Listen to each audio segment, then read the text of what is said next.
Hello everybody, कैसे हैं आप सभी। मैं उम्मीद करता हूं कि आप सभी स्वस्थ होंगे, सुरक्षित होंगे, मस्त होंगे और व्यस्त होंगे और अपने अपने एग्जाम्स की प्रिपरेशन कर रहे होंगे। और आप लोगों का एग्जाम प्रिपरेशन और भी बेहतरीन हो और भी अच्छा हो, मैं भी उसके लिए अपनी ओर से प्रयास कर रहा हूं। और इसी कड़ी में मैं एक और वीडियो लेकर आया हूं और इस वीडियो सीरीज के अंदर हम लोग BHIE 144 को डिस्कस करेंगे। और आप लोग इसको जानते ही होंगे, इस सब्जेक्ट के बारे में आप लोगों को पता ही होगा कि ये इतिहास की एक पुस्तक है। हालांकि ये पूर्ण रूपेण इतिहास नहीं है, इतिहास से संबंधित बातें इसमें लिखी हुई जरूर है, लेकिन इसमें ये बताया गया है कि इतिहास को कैसे लिखा गया है। तो यही सारी बातें इसमें दी गई है। आगे तो अभी हम लोग डिस्कस करेंगे, लेकिन उससे पहले मैं आपको बता दूं दोस्तों कि ये अंशु पब्लिशर्स पहले इग्नू टिप्स असाइनमेंट के नाम से जानी जाती थी, लेकिन अब ये बदल चुकी है। अब ये अंशु पब्लिशर्स हो चुकी है। तो आप लोग इसे सोशल मीडिया हैंडल्स पे अंशु पब्लिशर्स के नाम से ही सर्च करेंगे। लाइक, कमेंट, शेयर, सब्सक्राइब वगैरह ये सब आप लोगों का मुद्दा है, आप लोग इसको देख लीजिएगा, ठीक है। और ये छोटा सा एडवर्टीजमेंट का पेज है, इग्नू टिप्स असाइनमेंट बोले या फिर अंशु पब्लिशर्स बोले, तो ये जो है इन सब चीज़ों में डील करती है। जिनको भी ये चाहिए वो यहाँ से विजिट करके ले सकते हैं। क्लियर। अब चलिए आगे देखते हैं। ये हमारे डिस्कशन का मेन टॉपिक है BHIE 144, भारत में इतिहास लेखन की परंपराएं, जिसके अंतर्गत हम लोग अभी देखेंगे गैस पेपर, सैंपल पेपर को देखेंगे, नोट्स को देखेंगे और प्रीवियस ईयर जो पेपर है उसकी एनालिसिस हम लोग यहाँ पर करेंगे। आई होप इन सभी बातों को आप लोग समझ गए होंगे। और इसमें से कुछ एक प्रश्नों को हम लोगों ने पिछले वीडियो सेशन में डिस्कस कर लिया था, जैसे कि ऐतिहासिक परंपरा क्या है, भारतीय ऐतिहासिक परंपराओं की थोड़ी चर्चा कीजिए। तो ये सारी चीज़ें हम लोगों ने डिस्कस करी थी। अब देखते हैं कि अगला क्वेश्चन क्या है जो कि आज हमें डिस्कस करना है।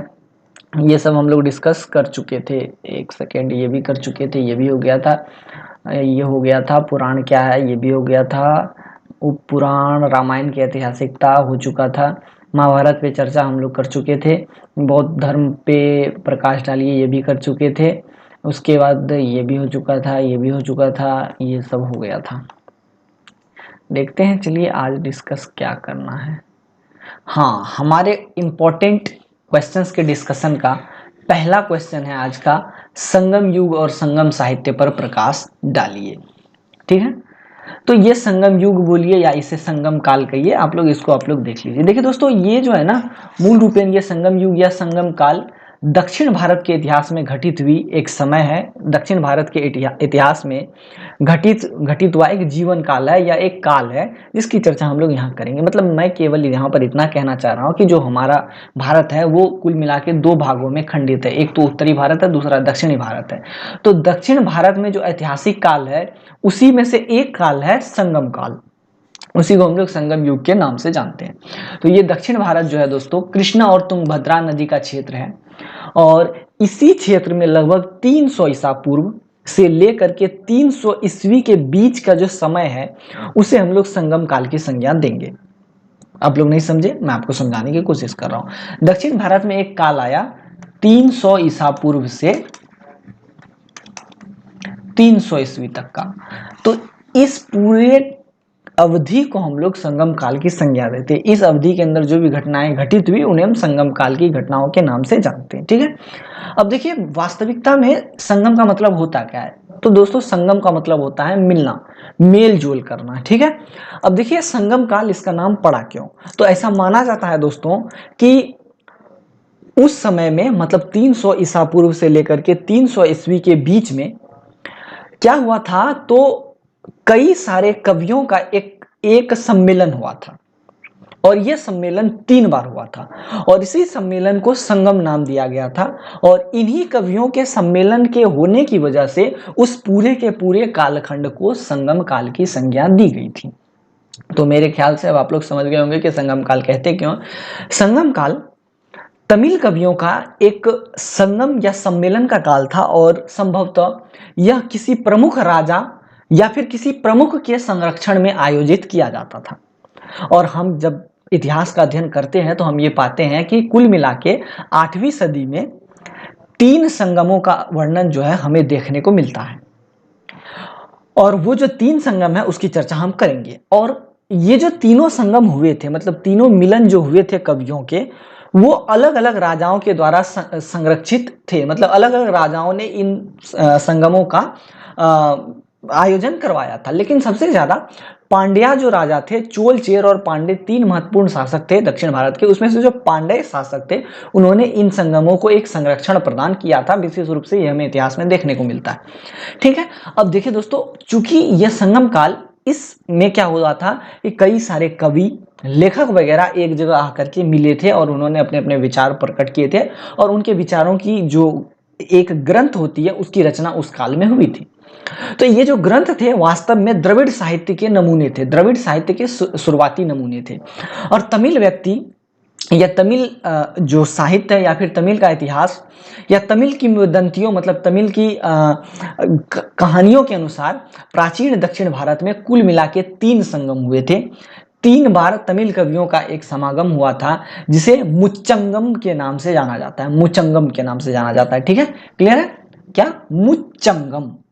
अब देखिए दोस्तों, पहला जो है वो माना जाता है कि मदुरै में आयोजित हुआ था। पहला मिलन जो है तमिल कवियों का वो मदुरै में हुआ था, और इस संगम में देवताओं और महान संतों ने भाग लिया था। लेकिन दोस्तों दुर्भाग्य से यह जो संगम हुआ था, यह जो मिलन हुआ था कवियों का, तमिल कवियों का, उसका कोई भी साहित्यिक ग्रंथ अब तक हमारे पास उपलब्ध नहीं है। मतलब कोई भी विशेष प्रमाण हमारे पास नहीं है, सिर्फ इसकी किंवदंतियां हैं, कहानियां हैं, और इसका मतलब हम लोग सम्मान के चले आ रहे हैं, लेकिन इसका कोई ऐतिहासिक प्रमाण अब तक हमें देखने को नहीं मिला है। क्लियर है। अब बात करते हैं दूसरे संगम के बारे में। तो देखिए दोस्तों, दूसरा जो संगम था वो कपाटपुरम नाम के जगह पर आयोजित हुआ था, और इस संगम का एकमात्र ग्रंथ बच गया है, और वो व्याकरण ग्रंथ है जिसको हम तोलकापियम के नाम से जानते हैं, तोलकापियम। ठीक है, और जो तीसरा संगम हुआ था दोस्तों, यह भी मदुरै में ही हुआ था, और ऐसा है कि इस संगम के भी अधिकांश ग्रंथ जो है वो नष्ट हो गए थे, लेकिन कुछ एक बच गए थे, टूटे फूटे खंड खंड में ये सारे ग्रंथ अभी उपलब्ध हैं, और इनकी जो चर्चा है वो हम लोग अभी करेंगे, और फिर इनके जो ग्रंथ जो बच गए थे उनका दुर्लभ समागम हमें अभी भी देखने को मिलता है। ठीक है, अब बात करते हैं संगम काल में संगम साहित्य के बारे में।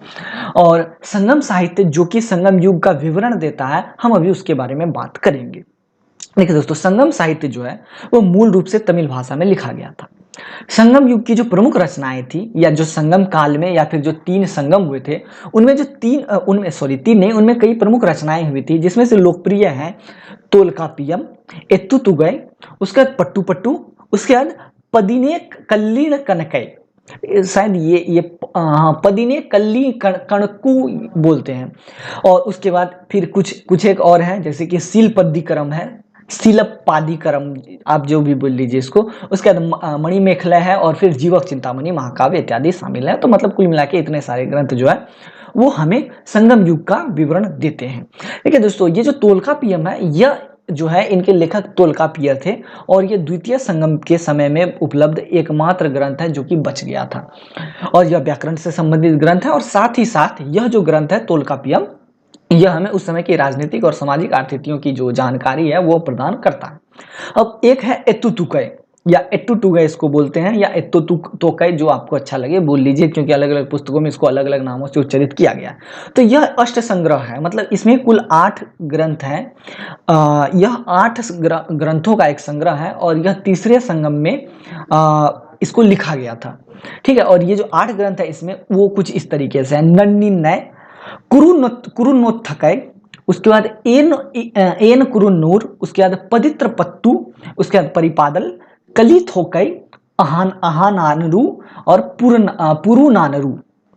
तो ये 8 ग्रंथों का संग्रह है एत्तुतुगै, और यह तीसरे संगम के दौरान इसको संकलित किया गया था। और एक है पत्तू, यह 10 कविताओं का संग्रह है, और यह भी तीसरे संगम के दौरान ही संकलित हुआ था। और ये जो 10 कविताएं हैं वो कुछ इस तरीके से हैं। तिरुमुरकात्रुपदय, नेडनलवाडय, पेरुम्पन्नत्रुपदय, पत्रिन्नपाल्लय, पोरुनरात्रुपदय, मदुरै कांची, सिरुपानात्रुपदय, मुल्लैपातु, कुरुनज्जिपातु, मलय पुदकदाम। ठीक है, तो ये कुल मिला के 10 कविताओं का संग्रह है जो कि हमें संगम युग का एक अच्छा खासा विवरण प्रदान करते हैं। क्लियर है। अब चलते हैं आगे, देखते हैं अगली स्लाइड में क्या है। उसी तरीके से पदिने कल्ली कणक्कू, इसमें जो है 18 कविताएं हैं, ठीक है, और यह एक आचार मूलक ग्रंथ है और यह भी तीसरे संगम काल के दौरान तीसरे संगम के दौरान संकलित किया गया था। इसमें जो 18 कविताएं हैं उनको लिखने का काम किया था महान दार्शनिक और कवि तिरुवल्लुवर ने, और क्या कहते हैं, इसे तमिल साहित्य का बाइबल अथवा पंचम वेद भी माना जाता है, ठीक है। और मैं आप लोगों को एक बात और कह देता हूं कि पुराणों को भी पंचम वेद की संज्ञा दी जाती है दोस्तों। अब आगे बात करते हैं। सीलपद्दिकरम, ये जो है इसको लिखा गया था इलांगो आदिगल और फिर मणि मेखले, इनको लिखा गया था शीतलय सत्तनार के द्वारा। और इन महाकाव्यों द्वारा तत्कालीन संगम समाज और राजनीति के विषय में हमें अच्छी जानकारी जो है वो प्राप्त होती है। अब देखिए, ये सारे स्रोत तो हैं ही जो कि हमें संगम साहित्य या संगम काल की जानकारी देते हैं या संगम युग के बारे में बताते हैं, लेकिन उसके अलावा कुछ अन्य ग्रंथ भी हैं जो कि हमें संगम युग के बारे में बताते हैं, जैसे कि मेगास्थनीज की लिखी हुई इंडिका। इसी तरीके से एस्ट्रेबो नाम के एक विदेशी यात्री थे, इन्होंने भी भारत की यात्रा की थी, तो इन्होंने भी संगम युग के बारे में कुछ विस्तृत वर्णन किया है। उसी तरीके से प्लिनी की पुस्तक, प्लिनी की जो इतिहास यात्रा की पुस्तक है उसमें लिखी गई है। टॉलमी जैसे यूनानी लेखकों ने भी इन सभी के बारे में वर्णन किया, इस संगम युग के बारे में वर्णन किया है। ठीक उसी प्रकार अशोक के अभिलेखों में चोल चेर और पांड्यों के बारे में हमें बताया गया है, ठीक है। अशोक के अभिलेख में चोल चेर पांड्यों का उल्लेख मिलता है, और ये चोल चेर और पांड्य जो है दक्षिण भारत के शासक हुआ करते थे, दक्षिण भारत में इनका शासन चलता था। चूंकि अशोक के अभिलेख में इन तीनों के नाम का उल्लेख मिलता है, तो ऐसा माना जाता है कि उस समय संगम युग रहा होगा।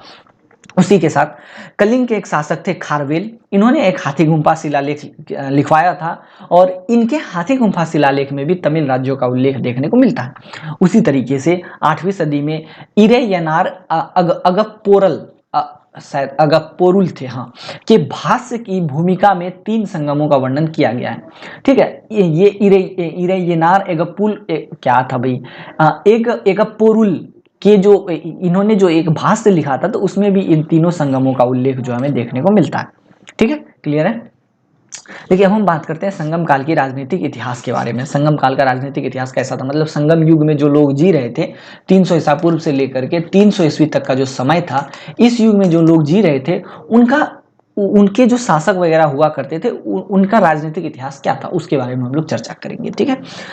तो देखिए दोस्तों, ऐसी बात है कि संगम युग में मूल रूप से 3 मूल शासक हुआ करते थे, चोल चेर और पांड्या, और इन्हीं तीनों राजवंशों का शासन जो है दक्षिण भारत पे था।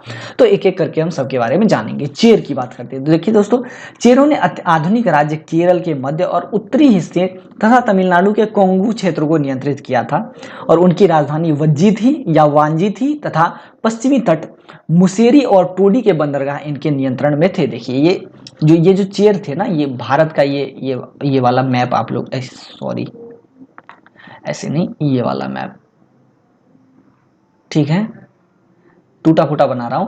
तो ये वाला जो इलाका है, पश्चिमी इलाका, इसी इलाके में चेर का शासन हुआ करता था, चेर राजवंश का शासन हुआ करता था। इनकी राजधानी वज्जी थी या वांजी, जो आपको कहना कहिए, और इनका शासन इसी पश्चिमी तट पे होता था, और पश्चिमी तट पे मुसीरी और टोंडी नाम के बंदरगाह थे, तो ये चेरों के नियंत्रण में थे, और चेरों का प्रतीक चिन्ह जो है धनुष बाण था। और पुगलुर शिलालेख से चेर शासक की 3 पीढ़ियों की जानकारी हमें देखने को मिलती है, ठीक है। उसके बाद ये जो चेर शासक थे, ये रोमन साम्राज्य के साथ अपना व्यापार किया करते थे, और कहा जाता है कि उन्होंने ऑगस्टोस का एक मंदिर भी बनवाया था, ठीक है। अब देखिए, चेरों के सबसे महान राजा जो थे, उनका नाम था सेनगुट्टवन या फिर सेंगुत्तवन भी उनको कहा जाता है, और इन्हें लाल या अच्छे चेर के नाम से जाना जाता है, ठीक है। और सेनगुट्टवन या सेंगुत्तवन ने चेर राज्य में पत्नी पूजा प्रारंभ की, पन्नी पूजा, और इसे कन्नगी पूजा भी कहा गया। और यह जो है दक्षिण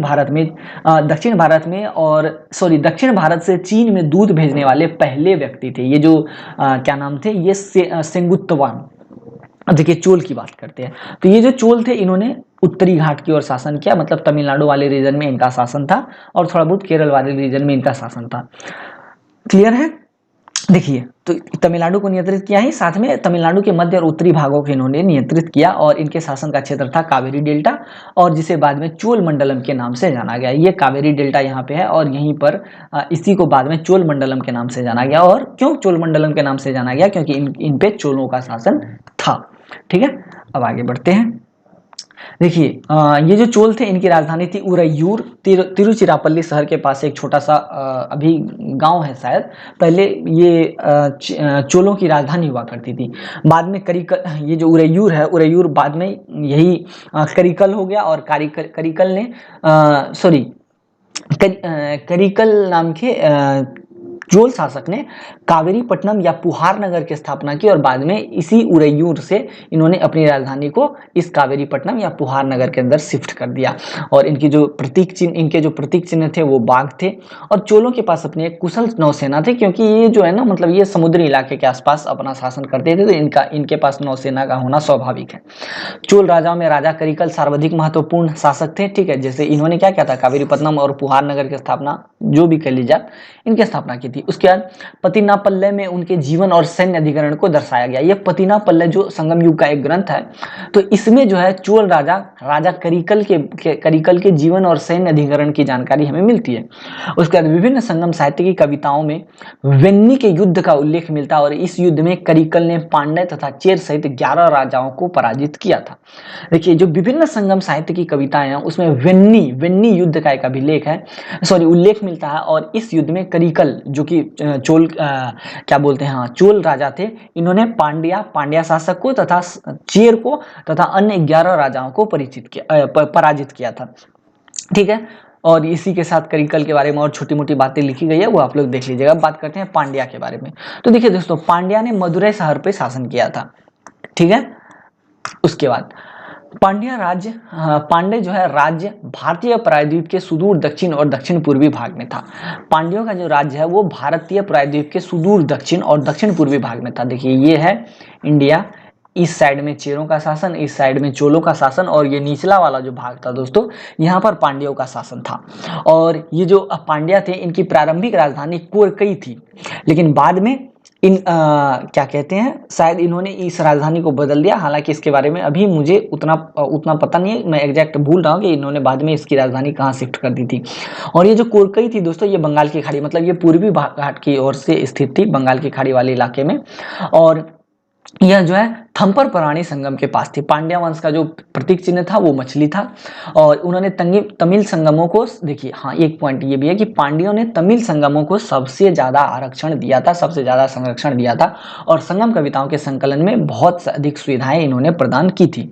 और इनके शासकों की एक नियमित सेना हुआ करती थी। और संगम साहित्य के अनुसार पांड्य राज्य धनी और समृद्ध था। ठीक है, और पांड्यों का पहला उल्लेख मेगस्थनीज ने किया था।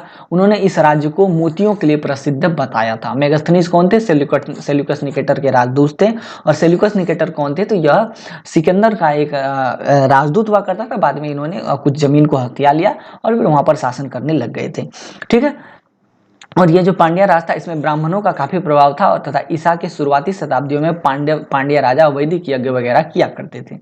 ठीक है, और क्या कहते हैं, कालभ्रंश नामक जनजाति के आक्रमण के साथ उनकी शक्ति का क्षय हो गया। मतलब पांड्यों की जो शक्ति थी, उनका क्षय जो है वो कब हो गया? जब कालभ्रंश नाम के जनजातियों ने पांड्या राज्य में आक्रमण किया। ठीक है, और नल्लिगोडन संगम युग का अंतिम ज्ञात पांड्या शासक था। तो मेरे ख्याल से आप लोग इन बातों को समझ गए होंगे।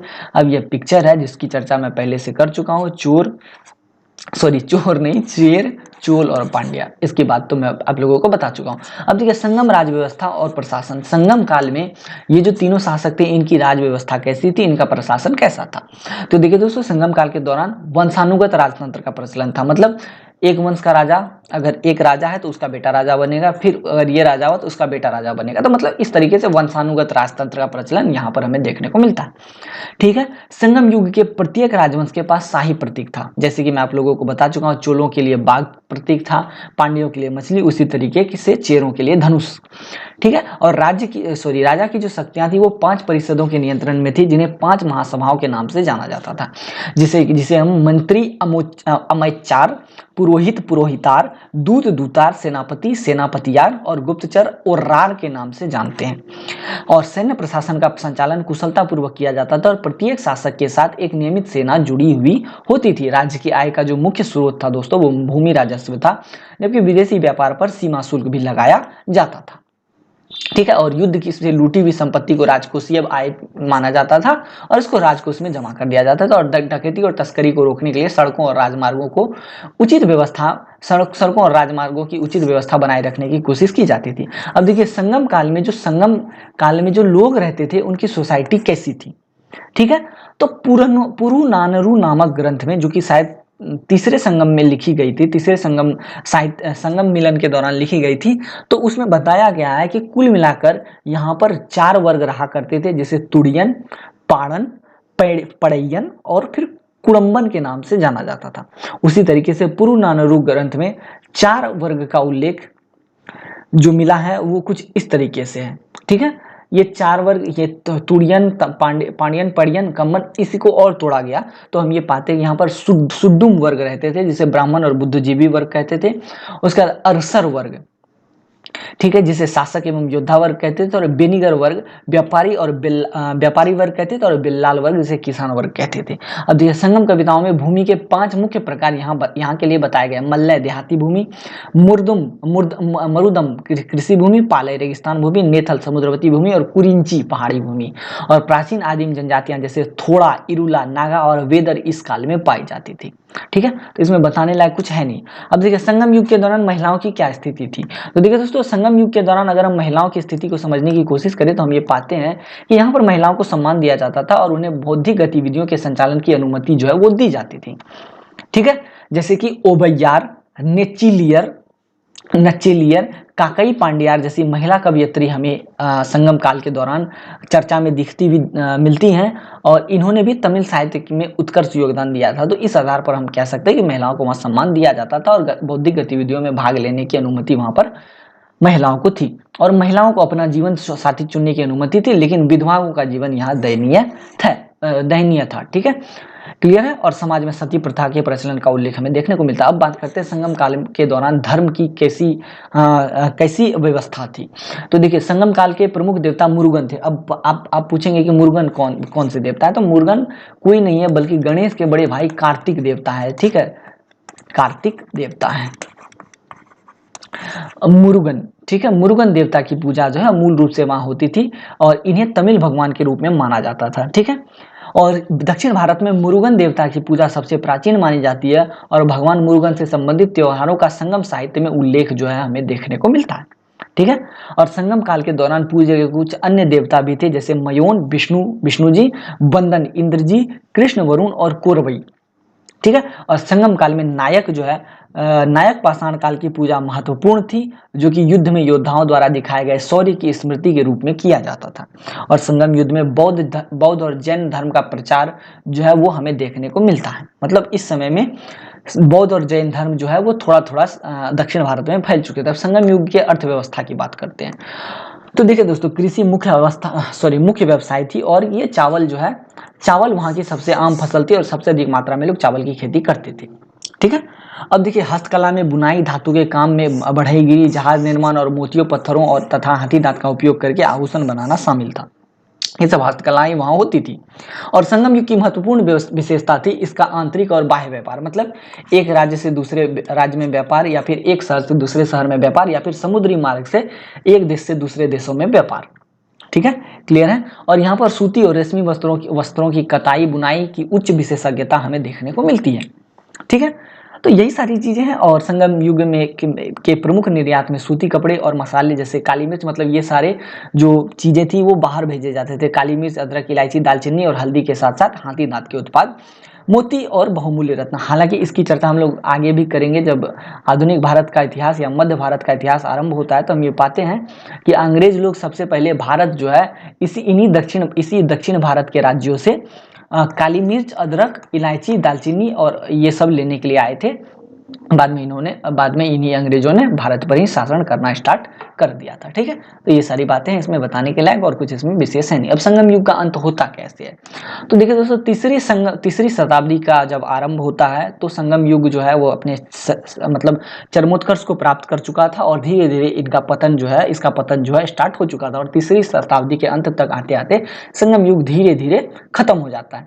ठीक है, 300 ईसा पूर्व से 600 ईस्वी पूर्व के बीच कालभ्रस नाम की जनजातियों ने तमिल देश पर कब्जा कर लिया, और इस अवधि को पहले के इतिहासकारों द्वारा एक अंतरिम या अंधकार युग का नाम जो है दिया जाता है। मतलब इस अवधि में जब कालभ्रस नाम की जनजाति ने पूरे तमिल देश पर कब्जा किया, तो इस अवधि को इतिहासकारों ने अंतरिम या अंधकार युग कहा, और इसके बाद ये संगम युग जो है वो लगभग समाप्त हो गया।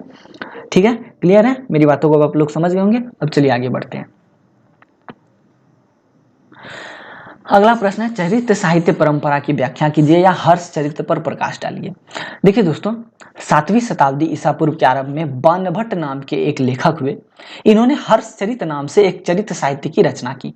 चरित्र का मतलब क्या होता है दोस्तों? चरित्र का मतलब अगर हम शुद्ध हिंदी बोले तो चरित्र बोलेंगे इसको। ठीक है, तो किसी के चरित्र का मूल्यांकन करना या फिर किसी के चरित्र को कागज पर उतार देना चरित्र कहलाता है। ठीक है, या चरित्र लेखन कहलाता है, और इसी को चरित्र साहित्य के नाम से जाना जाता है। मतलब किसी की ऐतिहासिक जीवनी को लिखना चरित्र साहित्य कहलाता है। ठीक है, और हर्ष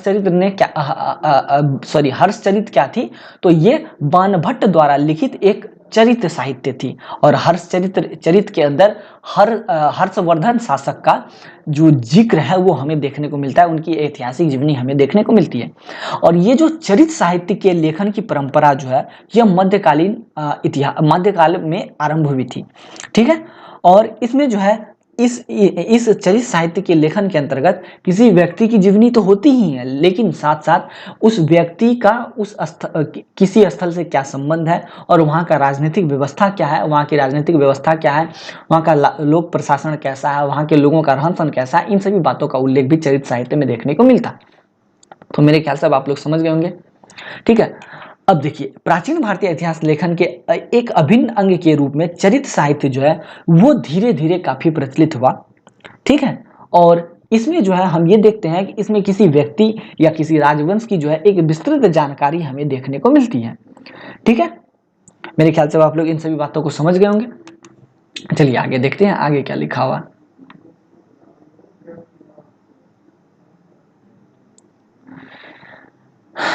अब आगे क्या बताना है, एक सेकेंड दोस्तों, एक मैसेज आ गया था। ठीक है, तो अब बात करते हैं। देखिए, तो ये चरित्र साहित्य होता है, इसमें एक नायक होता है जिसकी चर्चा मैं पहले कर चुका हूं कि एक प्रमुख व्यक्ति होती है और उसके जीवन को पूरा उकेरा जाता है। तो चरित्र में एक नायक वाली परंपरा होती है, और यहाँ पर हम ये देखते हैं कि जब मध्यकालीन भारत की बात करते हैं तो यहाँ राजाओं का शासन था।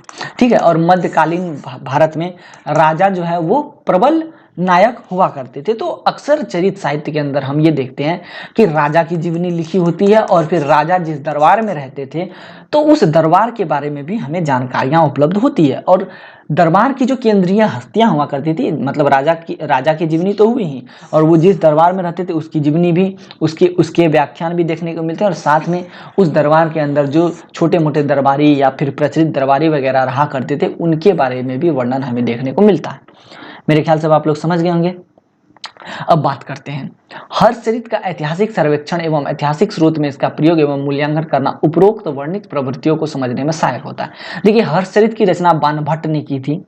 ठीक है, और ये जो बाणभट्ट थे ये कन्नौज के महाराज या कन्नौज के राजा हर्षवर्धन के दरबारी कवि थे। बाणभट्ट ने हर्षचरित का आरंभ स्वयं को प्राचीन परंपराओं के साथ संबद्ध करके किया था। बाणभट्ट के लिए, यहाँ पर बाण लिखा हुआ, बाण का मतलब बाणभट्ट। ठीक है, तो बाणभट्ट के लिए महाभारत एक आदर्श रचना थी। ठीक है, और ये जो महाभारत है उसको वो अपना आदर्श मानते थे, और इसी वजह से हम ये देखते हैं कि हर्षचरित को दूसरा महाभारत भी कहा जाता है। ठीक है। और बाणभट्ट जो है वो हर्षचरित को दूसरा महाभारत मानते थे, और इसी वजह से उन्होंने पूरे के पूरे हर्षचरित की बनावट जो है वो महाभारत के समान की है। जिस प्रकार महाभारत का आरंभ भार्गव वंश के वर्णन से होता है, ठीक उसी प्रकार हर्षचरित पुस्तक का आरंभ भी भार्गव वात्स्यायनों के इतिहास से ही होता है। और इसके अलावा जिस तरीके से उग्रश्रवों ने शौनक के नेतृत्व में ऋषियों के अनुरोध पर महाभारत की कथा सुनाई थी, उसी तरीके से बाणभट्ट ने भी श्यामल के नेतृत्व में अपने रिश्तेदारों के अनुरोध पर हर्ष के जीवन चरित की कथा जो है हर्षचरित के माध्यम से सुनाई थी। तो मेरे ख्याल से आप लोग समझ गए होंगे। अब देखिए हर्षचरित जो कि बाणभट्ट के द्वारा लिखा गया है, तो उस बुक के अंदर हर्षवर्धन की राज व्यवस्था की क्या व्याख्या हमें देखने को मिलती है, चलिए अब उसके बारे में हम देखते हैं। ठीक है, गीत है ना। हाँ, तो देखिए दोस्तों, अगर हम हर्षकालीन इतिहास की रचना की बात करें या हर्षकालीन इतिहास को देखें, तो हम ये पाते हैं कि ये जो बुक है, यह जो हर्षचरित पुस्तक है, यह इतिहास के विभिन्न पहलुओं पर प्रकाश डालता है, और खास करके यह हर्षवर्धन की जानकारी पर विशेष रूप से प्रकाश डालता है। लेकिन दोस्तों, मैं आपको एक चीज बता दूं कि यह जो पुस्तक है, यह चूंकि हर्षवर्धन के इर्द गिर्द घूमती है, तो यह मूल रूप से हर्षवर्धन के समकालीन जो राज्य व्यवस्था थी उसी की पहलुओं तक सीमित है। लेकिन उसके बाद उसके इर्द गिर्द जो प्रदेश वगैरह बसे हुए थे, तो उसकी जानकारी हमें उतनी ज्यादा नहीं मिलती है। ठीक है, और हर्षचरित को पढ़ के हमें यह ज्ञात होता है कि उस समय में कौन सा प्रदेश कैसा रहा होगा, इसकी रचना नहीं की जा सकती है। अनेक क्षेत्रीय शक्तियां जो है वो हर्ष के या हर्षवर्धन के प्रदेश के इर्द गिर्द जो है वो थी। पूर्वी भारत में अनेक शक्तियां मौजूद थी, और साथ साथ क्या कहते हैं, उत्तरी भारत में भी अनेक शक्तियां मौजूद थी, लेकिन उनकी जानकारी हमें इस हर्षचरित पुस्तक के माध्यम से नहीं मिलती है। ठीक है, मेरे ख्याल से अब आप लोग समझ गए होंगे। अब देखिए आगे बढ़ते हैं। आगे ये लिखा हुआ है कि हर्षचरित्र से हमें हर्ष के राज्य के स्वरूप के संबंध की महत्वपूर्ण जानकारी मिलती है, और हम ये भी देखते हैं कि हर्षचरित्र हर्ष के राज्यों से विभिन्न स्तरों के सामंतों का अस्तित्व बताता है। मतलब हर्षचरित्र जो है ये बताता है कि हर्षवर्धन के राज्य में विभिन्न स्तरों पर सामंत हुआ करते थे, जैसे सामंत, महासामंत, आप्त सामंत, प्रधान सामंत, शत्रु महासामंत और प्रति सामंत इत्यादि। और इसके बारे में हमें कैसे पता चलता है, तो हर्षचरित में बाणभट्ट ने एक स्थान पर कहा है, प्रधान सामंतों ने जिनकी बात नहीं टाली जा सकती थी, उन्होंने पहुंचकर बहुत बड़ा समझाया बुझाया, तब राज्यवर्धन ने किसी प्रकार भोजन किया। तो यहां से हमें समझ में आता है कि उस समय में सामंत रहा करते थे। और इसके अतिरिक्त बाणभट्ट ने हर्ष की सेना के कूच का जो विशद वर्णन किया है, उससे हमें समझ आता है कि हर्षवर्धन की सेना अगर कहीं जाती थी तो वो एक तरीके से अपनी ही जनता पर दुर्व्यवहार करती थी। अब देखिए, बाणभट्ट कहते हैं अपने हर्षचरित में कि जब हर्षवर्धन की सेना किसी जगह से गुजरती थी, किसी इलाके से गुजरती थी, तो वहां के स्थानीय लोग उसे गुड़, शक्कर और पुष्प वगैरह उपहार स्वरूप देते थे। और साथ ही जब सेना कूच करती थी, मतलब सेना आगे बढ़ती थी, तो मार्ग में आने वाली आबादी को खासी हानि उठानी पड़ती थी। चूंकि हाथी वगैरह मार्ग से गुजरते थे, तो वो आसपास के घरों को पैर से एकदम रौंदते हुए चले जाते थे, और लोगों की फसलें जो है वो काट ली जाती थी या फिर तहस नहस कर दी जाती थी। ठीक है, तो हम ये कह सकते हैं वास्तव में इतिहास के पुनर्निर्माण में हर्षचरित का अध्ययन दो प्रकार से किया जाता है। एक तो स्पष्ट रूप से दर्ज किए गए तथ्यों को पढ़कर हम उस समय के इतिहास को समझ सकते हैं, या फिर हर्षवर्धन के इतिहास को समझ सकते हैं। उस समय के समकालीन राजनीतिक, सामाजिक, आर्थिक, सांस्कृतिक इतिहास को पढ़ सकते हैं, जिसके उदाहरण जो है वो स्पष्ट प्रस्तुत किए गए हैं। और दूसरा, अगर हम बात करें दूसरे तरीके से, अगर हम हर्षचरित को समझने की कोशिश करें, तो हम ये पाते हैं कि उस हर्षचरित के अंदर कई सारी चीजें ऐसी भी हैं जिसकी चर्चा बाणभट्ट ने की ही नहीं है। मतलब हर्षवर्धन के बारे में बाणभट्ट ने कुछ लिखा ही नहीं है, जिसको लिखना जरूरी था। और हम ये पाते हैं कि पूरे के पूरे हर्षचरित पुस्तक के अंदर बाणभट्ट ने हमेशा यही प्रयास किया है कि वह जो है हर्षवर्धन को हमेशा ऊंचा सिद्ध कर सके, मतलब हर्षवर्धन को हमेशा बड़ा दिखा सके। और इसी के वजह से बाणभट्ट ने हर्ष के जन्म को लक्ष्मी द्वारा हर्ष के पूर्वज पुष्पभूति को दिए गए वरदान का फल बताया। मतलब बाणभट्ट कहते हैं कि जो हर्षवर्धन है, ये एक तरीके से एक वरदान है जो कि पुष्पभूति नाम के व्यक्ति को या फिर पुष्पभूति नाम के शासक को मिला है। और यह जो हर्षवर्धन है, इसको त्रिभुवन की विजय प्राप्त करनी थी। ठीक है। और इसी तरीके से बाणभट्ट ने हर्षवर्धन की तुलना महाभारत के नायकों जैसे महाभारत के नायकों और उसके बाद बुद्ध, ब्रह्मा, इंद्र, शिव, विष्णु आदि से की है। ठीक है, तो मेरे ख्याल से अब आप लोग समझ गए। और फिर हम पढ़ते हुए एक चीज और पाते हैं कि हर जगह पे हर्षचरित में बाणभट्ट ने हर्षवर्धन की बड़ाइयां ही की है, लेकिन उस बाणभट्ट ने यह नहीं बताया कि हर्षवर्धन का राजगद्दी की प्राप्ति के लिए अपने बड़े भाई राज्यवर्धन से संघर्ष चल रहा था। ठीक है, तो मेरे ख्याल से आप लोग इतनी बातों को समझ गए होंगे। तो क्लियर है। अब 14वां नंबर प्रश्न क्या है, हम लोग उसकी चर्चा करते हैं। 14वां नंबर प्रश्न है बुद्ध चरित पर प्रकाश डालिए। तो देखिए दोस्तों, बुद्ध चरित नाम से ही स्पष्ट है कि इसमें बुद्ध की जीवनी का उल्लेख हमें देखने को मिलता है। और ये जो बुद्ध चरित है, इसकी रचना कवि अश्वघोष ने की थी। ठीक है, चरित्र क्या है ये मैं आप लोगों को बता चुका हूं। किसी के चरित्र का वर्णन, लिखित वर्णन चरित्र है। और ये बुद्ध चरित्र मतलब बुद्ध के चरित्र का लिखित वर्णन हमें इसके अंतर्गत देखने को मिलता है। और इसकी रचना अश्वघोष ने की थी। लेकिन दुर्भाग्य से यह जो बुद्ध चरित्र है दोस्तों, इस महाकाव्य का मूल रूप कभी भी पूर्ण रूपेण हमें उपलब्ध ही नहीं हुआ। कुल मिला के 28 सर्गों में यह इस महाकाव्य को लिखा गया। ठीक है, जिसमें से द्वितीय से लेकर त्रयोदश सर्ग तक तथा प्रथम एवं चतुर्दश सर्ग के मतलब पहला और 14वां और दूसरा और 13वां के कुछ अंश जो है वो हमें मिले, और बाकी के अंश जो है वो हमें संस्कृत में देखने को मिले ही नहीं। और इस महाकाव्य के पूरे 28 सर्गों का चीनी तथा तिब्बती अनुवाद है, लेकिन हमें संस्कृत जो मूल अनुवाद है यह हमें देखने को नहीं मिला। ठीक है, नहीं मिला है। उसके बाद यह जो बुद्ध चरित्र है, इसमें बुद्ध के गर्भाधान मतलब बुद्ध के पेट में आने क्या नाम था, बुद्ध की मां के पेट में आने से लेकर के बुद्ध की जो मृत्यु है उस तक की पूरी घटना का वर्णन इस बुद्ध चरित्र के अंदर किया गया है। और यह महाकाव्य भगवान बुद्ध के संघर्षमय जीवन का सफल चित्रण करता है। और इसका चीनी भाषा में अनुवाद 5वीं शताब्दी के प्रारंभ में किसी भारतीय विद्वान ने किया था तथा तिब्बती अनुवाद 9वीं शताब्दी के आसपास में हुई थी। और इसकी कथा का रूप विन्यास वाल्मीकि कृत रामायण से मिलता जुलता है। और बुद्ध चरित्र जो है वो 28 सर्गों में था। 14 सर्गों तक बुद्ध के जन्म से बुद्धत्व प्राप्ति तक का वर्णन है। और यह अंश जो है अश्वघोष कृत मूल संस्कृत संपूर्ण में उपलब्ध है। ठीक है, जो प्रथम सर्ग का जो पहला 7वां श्लोक है और 14वें सर्ग का जो 32 से 112 तक का श्लोक है, मतलब कुल 81 श्लोक है, ये हमें अभी तक देखने को नहीं मिले।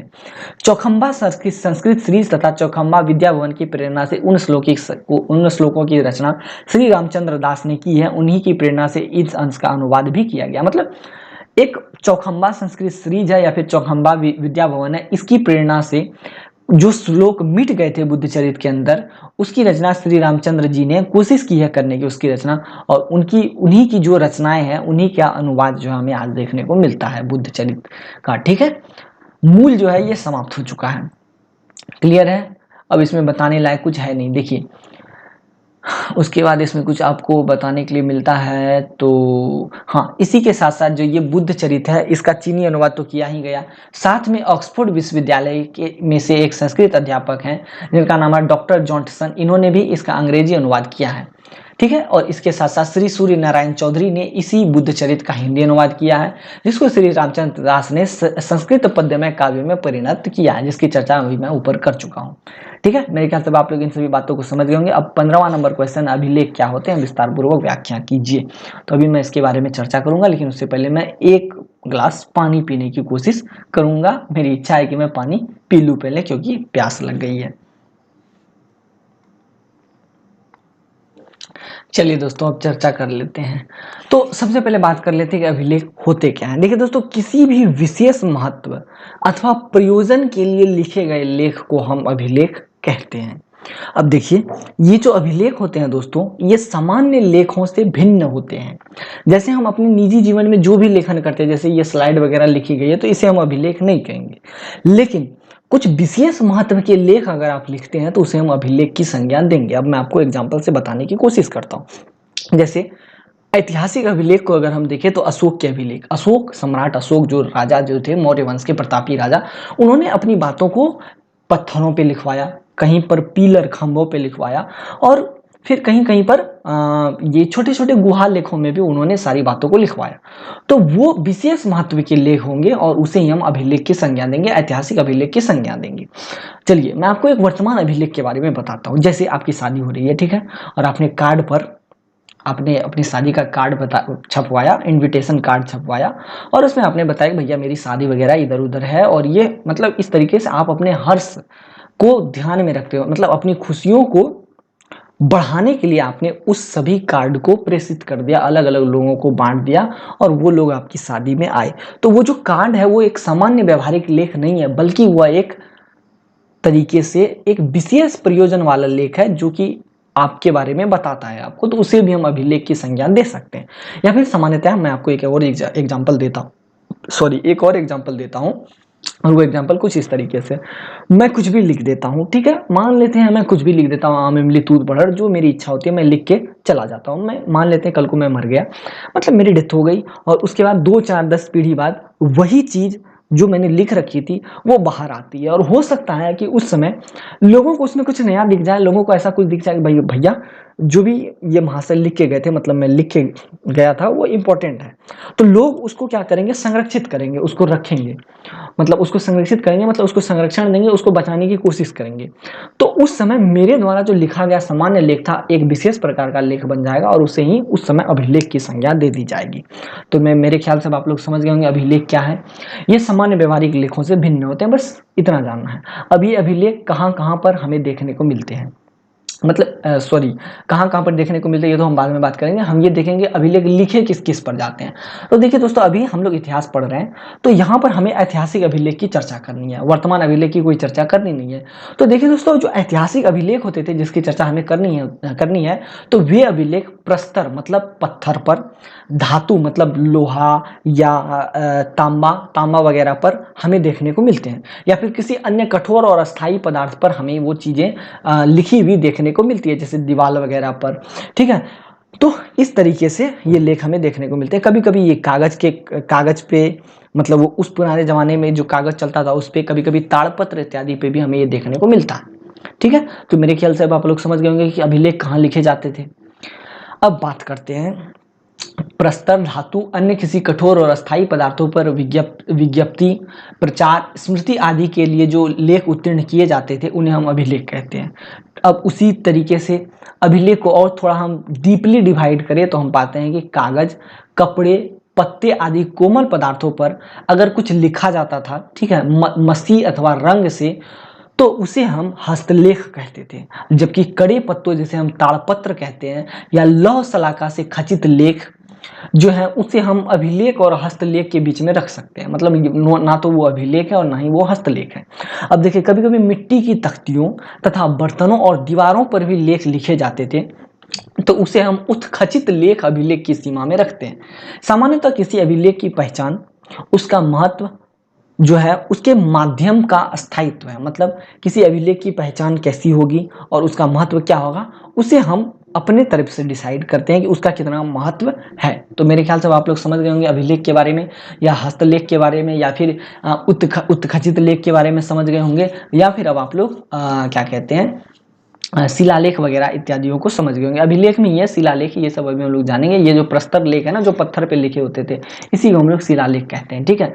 और ये धातु पर जो लिखे जाते थे इसे धातु लेख, ठीक है। तो इसी तरीके से इसमें बताने लायक कुछ है नहीं। अब चलिए आगे बढ़ते हैं, देखते हैं अगली स्लाइड में क्या है। देखिए दोस्तों, अभिलेख को लिखने के लिए कड़े माध्यम की आवश्यकता होती थी। अब क्यों होती थी वो मैं आपको बताता हूँ। देखिए, चूंकि अभिलेख का अपना एक महत्व होता है, क्योंकि यह एक सामान्य लेख से भिन्न होता है, यह एक विशेष प्रकार का लेख होता है जो कि लंबे समय तक चले।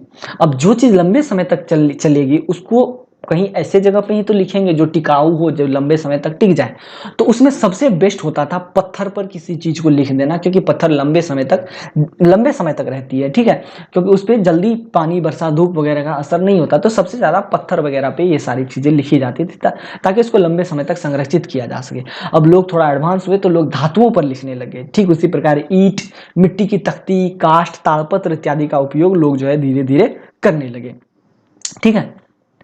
मेरे ख्याल से आप लोग समझ गए होंगे। देखिए, अब ये जो अभिलेख हैं इस अभिलेख को लिखने की कला या इस अभिलेख को लिखने की परंपरा या रीति रिवाज भारत में देखने को मिलता है, सुमेरियन सभ्यता में देखने को मिलता है, मिस्र, यूनान, इटली आदि प्राचीन देशों में देखने को मिलता है। और यहाँ पर अधिकतर अभिलेख जो है वो पत्थरों के उपयोग से बनते थे, मतलब पत्थरों पर सामान्य से हटके जो इंपॉर्टेंट लेख लिख दिए जाते थे, तो वो पत्थर अभिलेख होते थे और ये लगभग इन सभी देशों में हमें देखने को मिलते हैं। और अशोक ने अपने स्तंभ लेख में स्पष्ट लिखा है कि वो अपने धर्म लेख के लिए प्रस्तर का उपयोग इसलिए कर रहा है ताकि वो चिर अस्थायी रह सके। मतलब अशोक जो राजा थे उन्होंने ये स्पष्ट बताया कि आखिर वो क्यों पत्थर का उपयोग कर रहे हैं, पत्थर का उपयोग क्यों कर रहे हैं, ताकि वो जो है अस्थायी रह सके, मतलब लंबे समय तक रह सके। तो मेरे ख्याल से आप लोग समझ गए होंगे। अब देखिए, मिस्र में जो अभिलेख लिखे होते थे वो बहुत ही कठोर पत्थर के होते थे और यूनान में प्रायः संगमरमर के पत्थरों पर अभिलेख लिखे जाते थे। यद्यपि मौसम के प्रभाव से इस पर उत्तीर्ण लेख जो है वो घिस जाते थे, ठीक है। विशेषकर जो सुमेरियन सभ्यता में जो बाबुल और क्रीट आदि या मिट्टी की तख्तियों पर जो अभिलेख लिखे जाते थे वो खत्म हो जाते थे। तो फिर उसके बाद भारत में भी अभिलेख के लिए ईंट का प्रयोग जो है वो हमें देखने को मिलता है और ये अक्सर मंदिर और यज्ञ इत्यादि स्थलों पर देखने को मिलता है।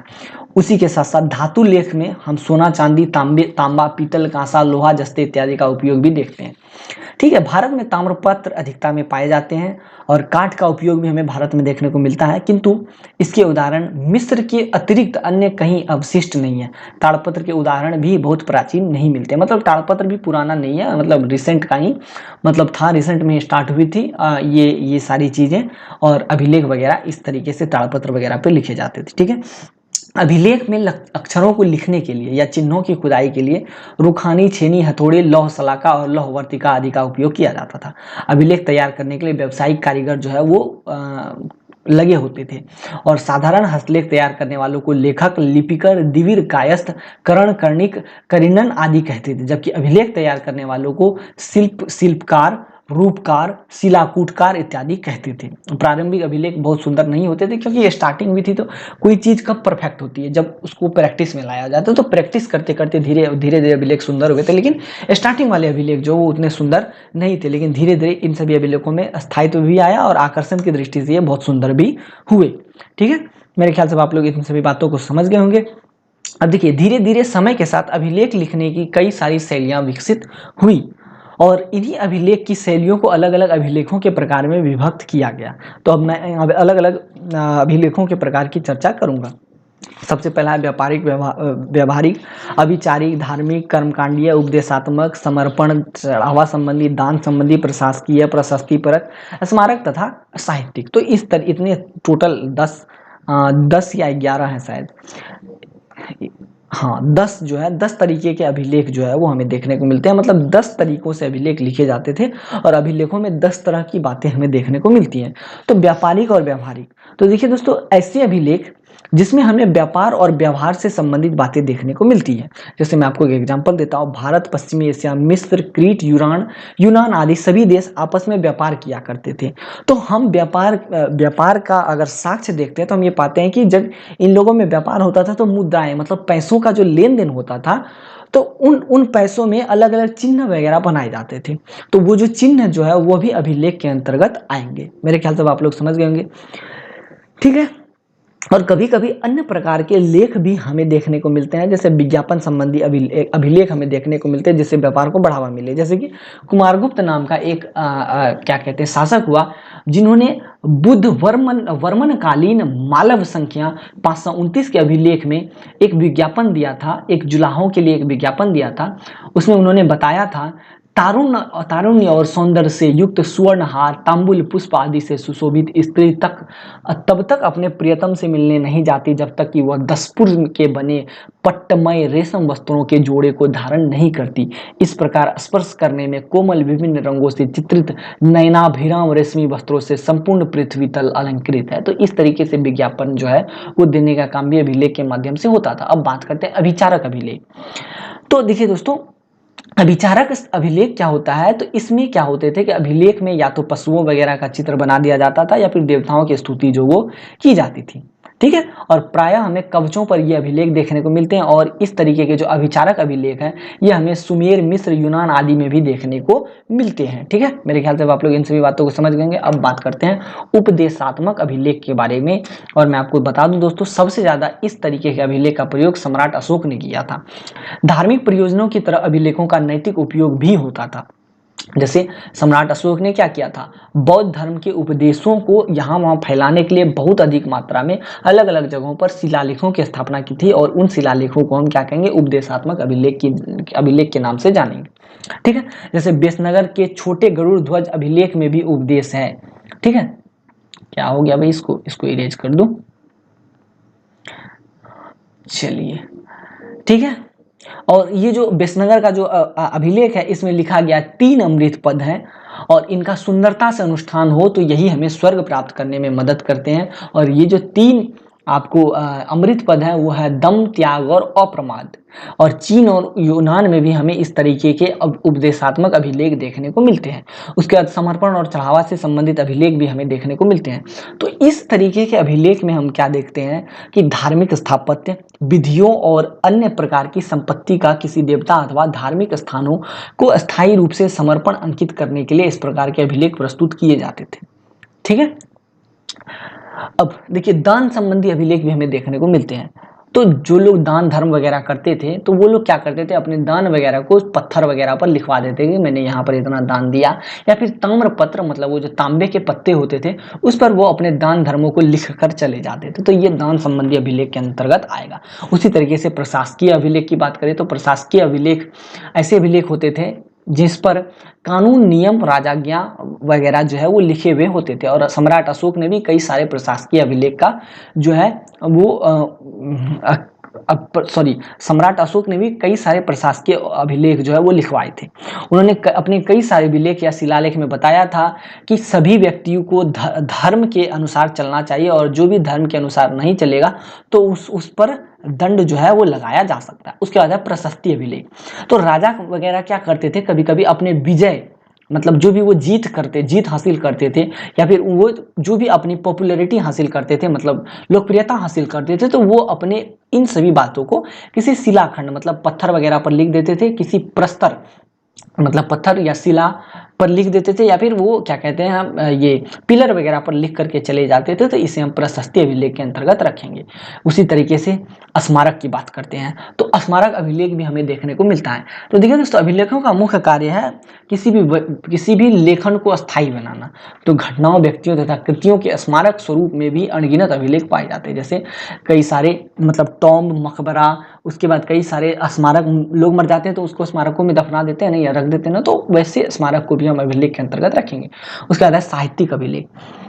तो नाटक, काव्य घटनाएं कभी कभी क्या होती है तो साहित्यिक अभिलेख का काम करती है। जैसे कि कई सारे लेखक हुए जिन्होंने कई सारी इतिहास की घटनाओं को लिखा, तो वो सारी घटनाएं जो है साहित्यिक अभिलेख के अंतर्गत आएंगे। तो मेरे ख्याल से आप लोग इन सभी बातों को समझ गए होंगे। एक सेकेंड दोस्तों, ठीक है, तो ये क्लियर है। अब बात करते हैं अशोक के शिलालेखों के बारे में। क्वेश्चन है कि अशोक के शिलालेखों की व्याख्या कीजिए। अशोक के शिलालेखों की व्याख्या कीजिए। यहाँ पर शिलालेख नहीं होगा, यहाँ पर मिस्टेक हो गया, यहाँ पर लिख दीजिएगा अशोक के अभिलेखों की व्याख्या कीजिए। ठीक है, क्योंकि अशोक ने सिर्फ और सिर्फ शिलालेख ही नहीं लिखवाए, बल्कि इन्होंने शिलालेख के साथ साथ प्रस्तर लेख, ठीक है, गुहालेख, उसके बाद स्तंभ लेख वगैरह भी लिखवाए। तो सिर्फ ये शिलालेख नहीं होगा, ये गलत हो जाएगा। ठीक है, अब देखिए मौर्य सम्राट अशोक के बारे में क्या ही बताऊं मैं, इसके बारे में आप लोग जानते ही होंगे। ये बहुत ही प्रतापी राजा हुए, और इनके शासनकाल में लगभग पूरा भारत जो है वो एकत्र हो गया था, और भारत के बहुत बड़े हिस्से पर सम्राट अशोक का शासन था। ठीक है, और सबसे पहले अगर हम शिलालेख या फिर किसी तरीके के अभिलेख का इतिहास देखते हैं या खोजते हैं तो हम ये पाते हैं कि सबसे पहले इन शिलालेखों या अभिलेखों का आरंभ इसी सम्राट अशोक ने करवाया था। और सम्राट अशोक को इन अभिलेखों को लिखवाने की प्रेरणा कहाँ से मिली थी, तो ये मिली थी ईरान के शासक डेरियस से। ठीक है, और अशोक के 40 से भी अधिक अभिलेख भारत के विभिन्न स्थानों से प्राप्त हुए हैं। ठीक है, और इनके जो अभिलेख थे उनमें जो लिपि मतलब लेखन की जो कला, लिपि के बारे में आप लोग जानते हैं दोस्तों, ये लेखन की कला है। जैसे ये जो हिंदी है ये देवनागरी लिपि में लिखी गई है, उसी तरीके से इंग्लिश को, इंग्लिश शायद इंग्लिश किस लिपि में लिखी जाती है, रोमन लिपि में शायद, इंग्लिश के बारे में या शायद रोमन लिपि में ही लिखी जाती है। एक सेकंड मैं एग्जैक्ट कंफर्म करके चेक कर लेता हूँ किस लिपि में लिखी जाती है, जस्ट एक मिनट दीजिए मेरे को। हाँ दोस्तों, इंग्लिश जो है वो रोमन लिपि में लिखी जाती है। तो मैं कहा था वो तो मैं भूल गया, फिर से मैं बता देता हूँ। तो एक्चुअली क्या है कि जैसे कि ये सारे लेखन की एक लिपि है, एक तरीका है, तो उसी तरीके से जो अशोक के अधिकतर अभिलेख थे वो ब्राह्मणी लिपि में या खरोष्ठी या अरमाइक ग्रीक लिपियों में लिखे हुए मिले हैं।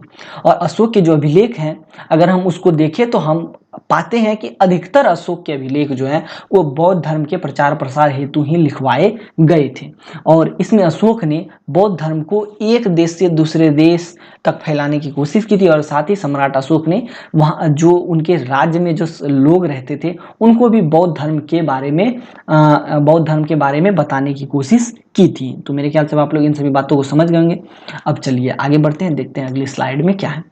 तो क्या कहते हैं, क्या है, सम्राट अशोक जो है, अगर इनके अभिलेखों और शिलालेखों को देखें तो हम पाते हैं कि इन्होंने बौद्ध धर्म की बारीकियों पर कम लेकिन सामान्य मनुष्य के जीवन को आदर्श बनाने की कोशिश की है। और इन्हीं सारी बातों को उन्होंने अपने अभिलेखों में अंकित किया है या अपने शिलालेखों में अंकित किया है। और पूर्वी क्षेत्र मतलब ये जो भारत का जो पूर्वी क्षेत्र है उस ये वाला भारत है इस तरीके से, ठीक है। भारत के पूर्वी क्षेत्र में अशोक के जितने शिलालेख या अभिलेख वगैरह पाए गए हैं या प्रस्तर लेख वगैरह पाए गए हैं उसमें से अधिकतर जो है वो मागधी में ब्राह्मणी लिपि में लिखे गए हैं। जबकि जो पश्चिमी भाग में जो अशोक के शिलालेख वगैरह पाए गए हैं उसमें से अधिकतर खरोष्ठी लिपि में लिखे गए हैं। अब दोनों में अंतर क्या है, देखिए सॉरी दोनों में अलग अलग लिपि में लिखे क्यों गए, तो देखिए दोस्तों ये जो पश्चिमी भाग है यहाँ पर अफगानिस्तान, कांधार, पाकिस्तान वगैरह के लोग जो है आते जाते रहते थे और इधर जो है खरोष्ठी भाषा का प्रचलन था, एक खरोष्ठी लिपि का प्रचलन था। तो इसी वजह से इधर के जो शिलालेख है या अभिलेख है वो खरोष्ठी में लिखे गए और जो इधर के लोग थे इनको उतना इधर के लोगों से लेना देना नहीं था। तो यहाँ के लोगों के लिए जो सामान्य ब्राह्मणी लिपि है उसमें शिलालेख या अभिलेख वगैरह लिखवाए गए, ठीक है।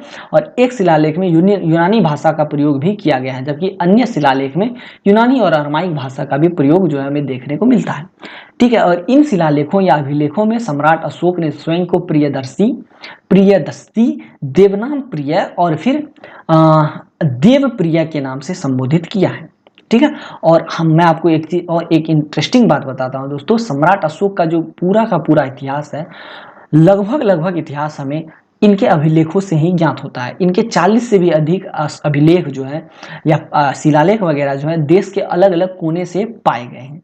और ऐसा है कि इन्हीं शिलालेखों को पढ़ करके D.R. भांडारकर जैसे विद्वान ने इनके मतलब अशोक के इतिहास को लिखने का सफल प्रयास किया है। और हम ये कह सकते हैं कि अगर ये अभिलेख नहीं होते तो हमें अशोक जैसे महान शासक के बारे में इतनी जानकारी प्राप्त ही नहीं होती, ठीक है। और दोस्तों देखिए अशोक के अभिलेख भारत के प्राचीनतम सर्वाधिक सुरक्षित और सुनिश्चित तिथि युक्त लेख हैं, इसके बारे में तो मैं बता ही चुका हूँ। और 1837 ईस्वी में सर्वप्रथम बार जेम्स प्रिंसेप ने इन सारे अभिलेखों को पढ़ने की कोशिश की थी और इनको पढ़ने में सफलता भी प्राप्त की थी। मेरे ख्याल से आप लोग इन सभी बातों को समझ गए होंगे, ठीक है। अब आगे बढ़ते हैं। अशोक अपने शिलालेखों में इस बात का वर्णन करते हैं, अशोक ने अपने अलग अलग शिलालेख और अभिलेख वगैरह लिखवाए, तो वो कहते हैं कि देखिए कलिंग एक जगह थी जहां पर मैंने 261 ईसा पूर्व में विजय प्राप्त की और उसके बाद मुझे बहुत पश्चाताप हुआ क्योंकि वहां पर कई सारे लोग जो है वो मारे गए थे। 8 वर्ष तक लगभग 8 वर्ष तक नहीं मतलब ये कह सकते हैं 8 वर्ष के बाद मतलब ये जब ये राजा बने तो 8 वर्ष के बाद इन्होंने कलिंग के लोगों को या कलिंग के राजा को पराजित किया और 1.5 लाख लोगों को वहां पर उन्होंने मतलब खदेड़ दिया। कलिंग से 1 लाख लोग मारे गए, ऐसा वो कहते हैं, ठीक है। और इससे जो है वो कहते हैं कि मुझे बहुत दुख हुआ, मुझे बहुत तकलीफ हुई और तब से मैंने ये जो है मतलब ये लड़ाई मार काट का रास्ता छोड़ दिया और राज हथियाने का रास्ता छोड़ दिया और फिर मैंने बौद्ध धर्म स्वीकार किया। और यहीं से वो कहते हैं कि मेरी बौद्ध धर्म की यात्रा जो है आरंभ होती है, ठीक है। तो ये सारी जानकारी हमें कहाँ से मिलती है, तो अशोक के शिलालेख अथवा अभिलेखों से मिलती है, ठीक है। क्लियर है। देखिए अब बात करते हैं, अशोक के अभिलेख को मूल रूप से 3 भागों में विभाजित किया जा सकता है। पहला तो है शिलालेख, और ये शिलालेख आगे चल के 2 भागों में बढ़ता है, एक तो मुख्य शिलालेख, दूसरा लघु शिलालेख, और दूसरा है स्तंभ शिलालेख। यह भी 2 मुख्य भागों में बढ़ता है, एक है स्तंभ लेख और दूसरा है लघु स्तंभ लेख, और तीसरा है गुहालेख। अब चलिए इन तीनों के बारे में हम लोग चर्चा करते हैं, ठीक है। तो देखिए शिलालेख जो है, सबसे पहले इनके 14 विभिन्न समूह हैं, मतलब कुल मिला के 14 विभिन्न शिलालेख हमें पाए गए हैं, हमें मिले हैं, ठीक है। और ये 14 विभिन्न शिलालेख हमें 8 अलग अलग जगहों से प्राप्त हुए हैं। शाहबाजगढ़ी में एक अभिलेख प्राप्त हुआ और यह वर्तमान में पाकिस्तान के पेशावर जिले में अवस्थित है। उसी तरीके से मानसहेरा में एक अभिलेख प्राप्त हुआ और यह भी हजारा जिले में स्थित है, ठीक है, क्लियर है। देखते हैं आगे क्या है। इसी तरीके से कालसी अभिलेख हमें प्राप्त हुआ जो कि उत्तराखंड के देहरादून जिले में अवस्थित है। इसी तरीके से गिरनार जो कि गुजरात में है अभी, ठीक है। धौली उड़ीसा के कैपुरी जिले में, जौगढ़ उड़ीसा राज्य के गंजाम जिले में, एर्रागुड़ी आंध्र प्रदेश राज्य के कुर्नूल जिले में, सोपारा महाराष्ट्र जिले के थाना जिले में, ठीक है, सॉरी महाराष्ट्र के, यहाँ पे महाराष्ट्र के थाना जिले में, ठीक है। अब देखिए आगे बढ़ते हैं, एक सेकेंड इसको क्लियर कर दूं। अब देखिए इसी की बात करते हैं, लघु, इसी में हम लोग लघु शिलालेख पे आते हैं। देखिए दोस्तों, इन्हीं शिलालेखों को 14 शिलालेखों के मुख्य वर्ग में सम्मिलित नहीं किया गया था। जो ये 14 शिलालेख जो कि हमें मूल रूप से ऊपर जो मैंने आपको पढ़ाया, जो 14 शिलालेख थे जो कि हमें मूल रूप से 8 स्थानों से प्राप्त हुए थे, उन्हीं के आसपास में ये और शिलालेख भी पाए गए जिसे कि मूल शिलालेख में सम्मिलित नहीं किया गया, और इसी वजह से इसे लघु शिलालेख की संज्ञा दी गई, ठीक है। और यह भी हमें विभिन्न स्थानों से प्राप्त हुए हैं, जैसे कि रूपनाथ से प्राप्त हुआ है और ये मध्य प्रदेश राज्य के जबलपुर जिले में, उसी तरीके से गुर्जर से प्राप्त हुआ है और ये मध्य प्रदेश राज्य के दतिया जिले में है, ठीक है। उसी तरीके से सहसाराम अभिलेख बिहार राज्य में स्थित है। उसी तरीके से भब्रू बैराट राजस्थान के जयपुर जिले में अवस्थित अभिलेख है, ठीक है। तो ये अभिलेख या शिलालेख जो आप कह सकते हैं वो आप लोग देख लीजिए, ठीक है।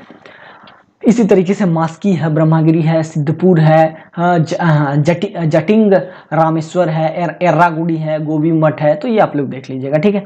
फिर उसके बाद पालकी गुंडू है, उसके बाद राजुल मंडगिरी है, अहरीरा है, तो ये सब क्लियर हो गया। अब बात करते हैं आगे।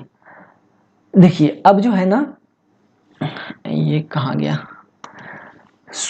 सारोमारो ये सरहोल मध्य प्रदेश, पंडगुरिया सिंहौर मध्य प्रदेश तथा नेत्रु नामक स्थानों से ये लघु शिलालेख की 2 अन्य प्रतियां प्राप्त हुई है, ठीक है। और एक अन्य लेख जो है उड़ेगोलम बेलाड़ी कर्नाटक से मिला है, और केडी वाजपेयी को गुड़रिया सिहर मध्य से अशोक का एक लघु शिलालेख मिला है। जनवरी 1979 में कर्नाटक के गुलबर्गा जिले में स्थित सन्नोती नामक स्थान से भी अशोक कालीन कुछ शिलालेख हमें प्राप्त हुए हैं, ठीक है। और मास्करी गुर्जुरा नेत्तुर और उड़ेगोलम के लेखों में अशोक का व्यक्तिगत नाम अशोक हमें देखने को मिलता है, ठीक है, क्लियर है। और इसी तरीके से हम ये पाते हैं कि उत्तरी भाग में कुछ शिलालेख हमें प्राप्त हुए हैं, जिसे हम देखते हैं तो हम ये पाते हैं कि तक्षशिला पाकिस्तान से प्राप्त हुआ है और यह शिलालेख अरमाइक भाषा में लिखा हुआ है, ठीक है। अब आगे देखते हैं। और एक दूसरा अभिलेख हमें अफगानिस्तान में कांधार के समीप प्राप्त हुआ है और ये यूनानी और अरमाइक 2 भाषाओं में लिखा गया है, ठीक है। और जो तीसरा उत्तरी शिलालेख है ये लबगान जलालाबाद के निकट अफगानिस्तान से प्राप्त हुआ है जो कि अरमाइक भाषा में। और इसी तरीके से चौथा उत्तरी शिलालेख जो है ये स्ट्रासबर्ग विश्वविद्यालय जर्मनी के प्रोफेसर ने इसे खोजा और ये क्या है,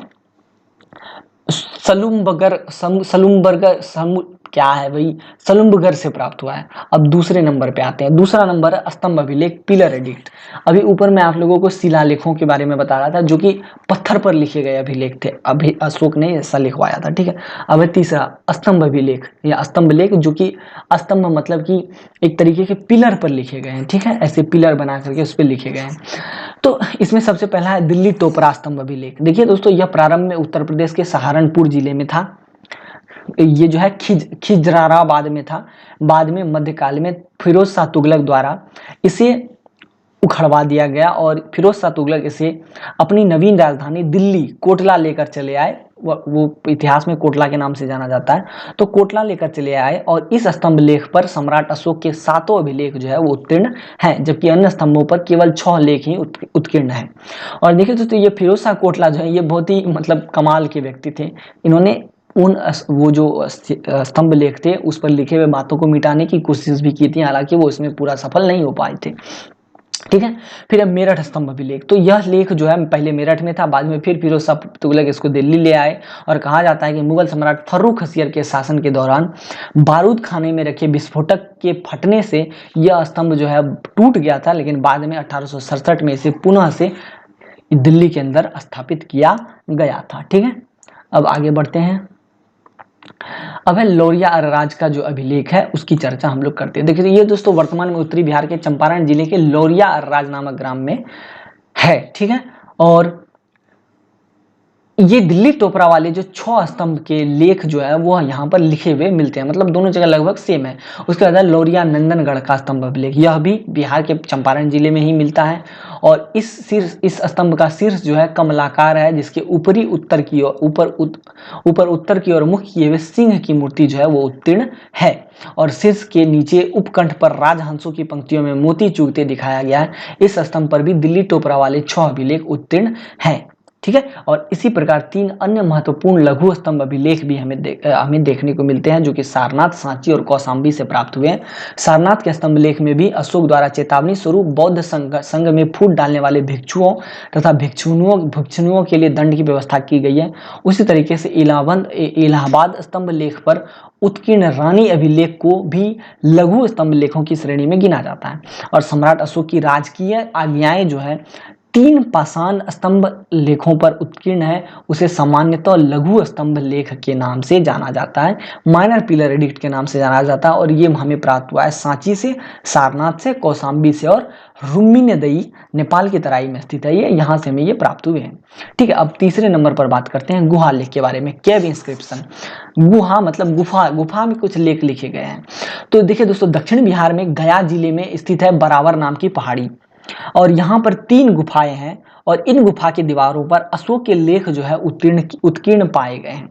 इसमें अशोक द्वारा आजीवक संप्रदाय के साधुओं के निवास के लिए गुफा दान में दिए जाने का विवरण प्रस्तुत किया गया है। मतलब इसमें यह बताया गया कि अशोक ने किस तरीके से आजीवक संप्रदाय के साधुओं को गुफाएं दान की थी। अशोक के समय में बराबर की पहाड़ियों को खलतिक पहाड़ी के नाम से जाना जाता था, और इसी के समीपवर्ती नागार्जुन गुफा में अशोक के पौत्र दशरथ के 3 गुहा लेख हैं। ठीक है, इसी ये जो बराबर की पहाड़ी है या खलती की पहाड़ी है, इसी के समीप में एक और पहाड़ी है या गुफा है नागार्जुनी गुफा। इसमें अशोक के पौत्र दशरथ के 3 गुहा लेख हमें देखने को मिलते हैं, और यह सभी अभिलेख प्राकृत भाषा तथा ब्राह्मणी भाषा में लिखे गए हैं। खरोष्टी लिपि में भी इनके कुछ अभिलेख देखने को मिलते हैं, कुछ ब्राह्मणी लिपि में लिखे गए हैं। और तक्षशिला और कांधार से जो अभिलेख हमें प्राप्त हुए हैं या गुहालेख जो प्राप्त हुए हैं या अन्य कोई भी लेख प्राप्त हुए हैं, वो यूनानी और आर्मिक लिपियों में लिखे गए हैं। तो मेरे ख्याल से आप लोग इन सभी बातों को समझ गए होंगे। ठीक है, अब आगे बढ़ते हैं, सम्राट अशोक के अभिलेखों के महत्व की चर्चा करते हैं। तो देखिए दोस्तों, सम्राट अशोक के अभिलेख की अगर हम बात करें तो इसे हम अशोकन शिलालेख के नाम से जानते हैं, या अशोकन प्रस्तर लेख या अशोकन स्तंभ लेख वगैरह के नाम से जानते हैं। ठीक है, और ये महत्वपूर्ण सांस्कृतिक और ऐतिहासिक महत्व के हैं। ठीक है, क्योंकि इसमें अशोक ने भारतीय इतिहास का वर्णन तो किया, साथ में इसने अपने जीवन के बारे में भी इस पर अपनी बातें जो है लिखी, और साथ में इन्होंने बौद्ध धर्म के प्रचार के लिए भी कई सारी बातें इसमें लिखी। और इन्हीं शिलालेखों में अशोक के जो है धम्म के बारे में जानकारी हमें देखने को मिलती है। ठीक है, अशोक का धर्म क्या था, और फिर उसमें वो कैसे धार्मिकता को बढ़ावा देते थे, कर्तव्य, नैतिक कानून इत्यादि की बातें करते थे, वो जानकारी हमें यहाँ पर देखने को मिलती है। फिर राजनीतिक और प्रशासनिक नीति कैसी थी अशोक की, वो भी हमें अशोक के शिलालेख से देखने को मिलती है। तो मेरे ख्याल से अब आप लोग इसको भी समझ गए होंगे। फिर बौद्ध धर्म के प्रचार प्रसार की कहानी भी हमें देखने को मिलती है। फिर जो ये शिलालेख, प्रस्तर लेख, गुहालेख, उसके बाद स्तंभ लेख वगैरह अशोक के जो, इससे हमें ऐतिहासिक दस्तावेज की जानकारी भी मिलती है, मतलब अशोक के शासनकाल की जानकारी भी मिलती है, और इनका एक भाषाई और शास्त्रीय महत्व भी है।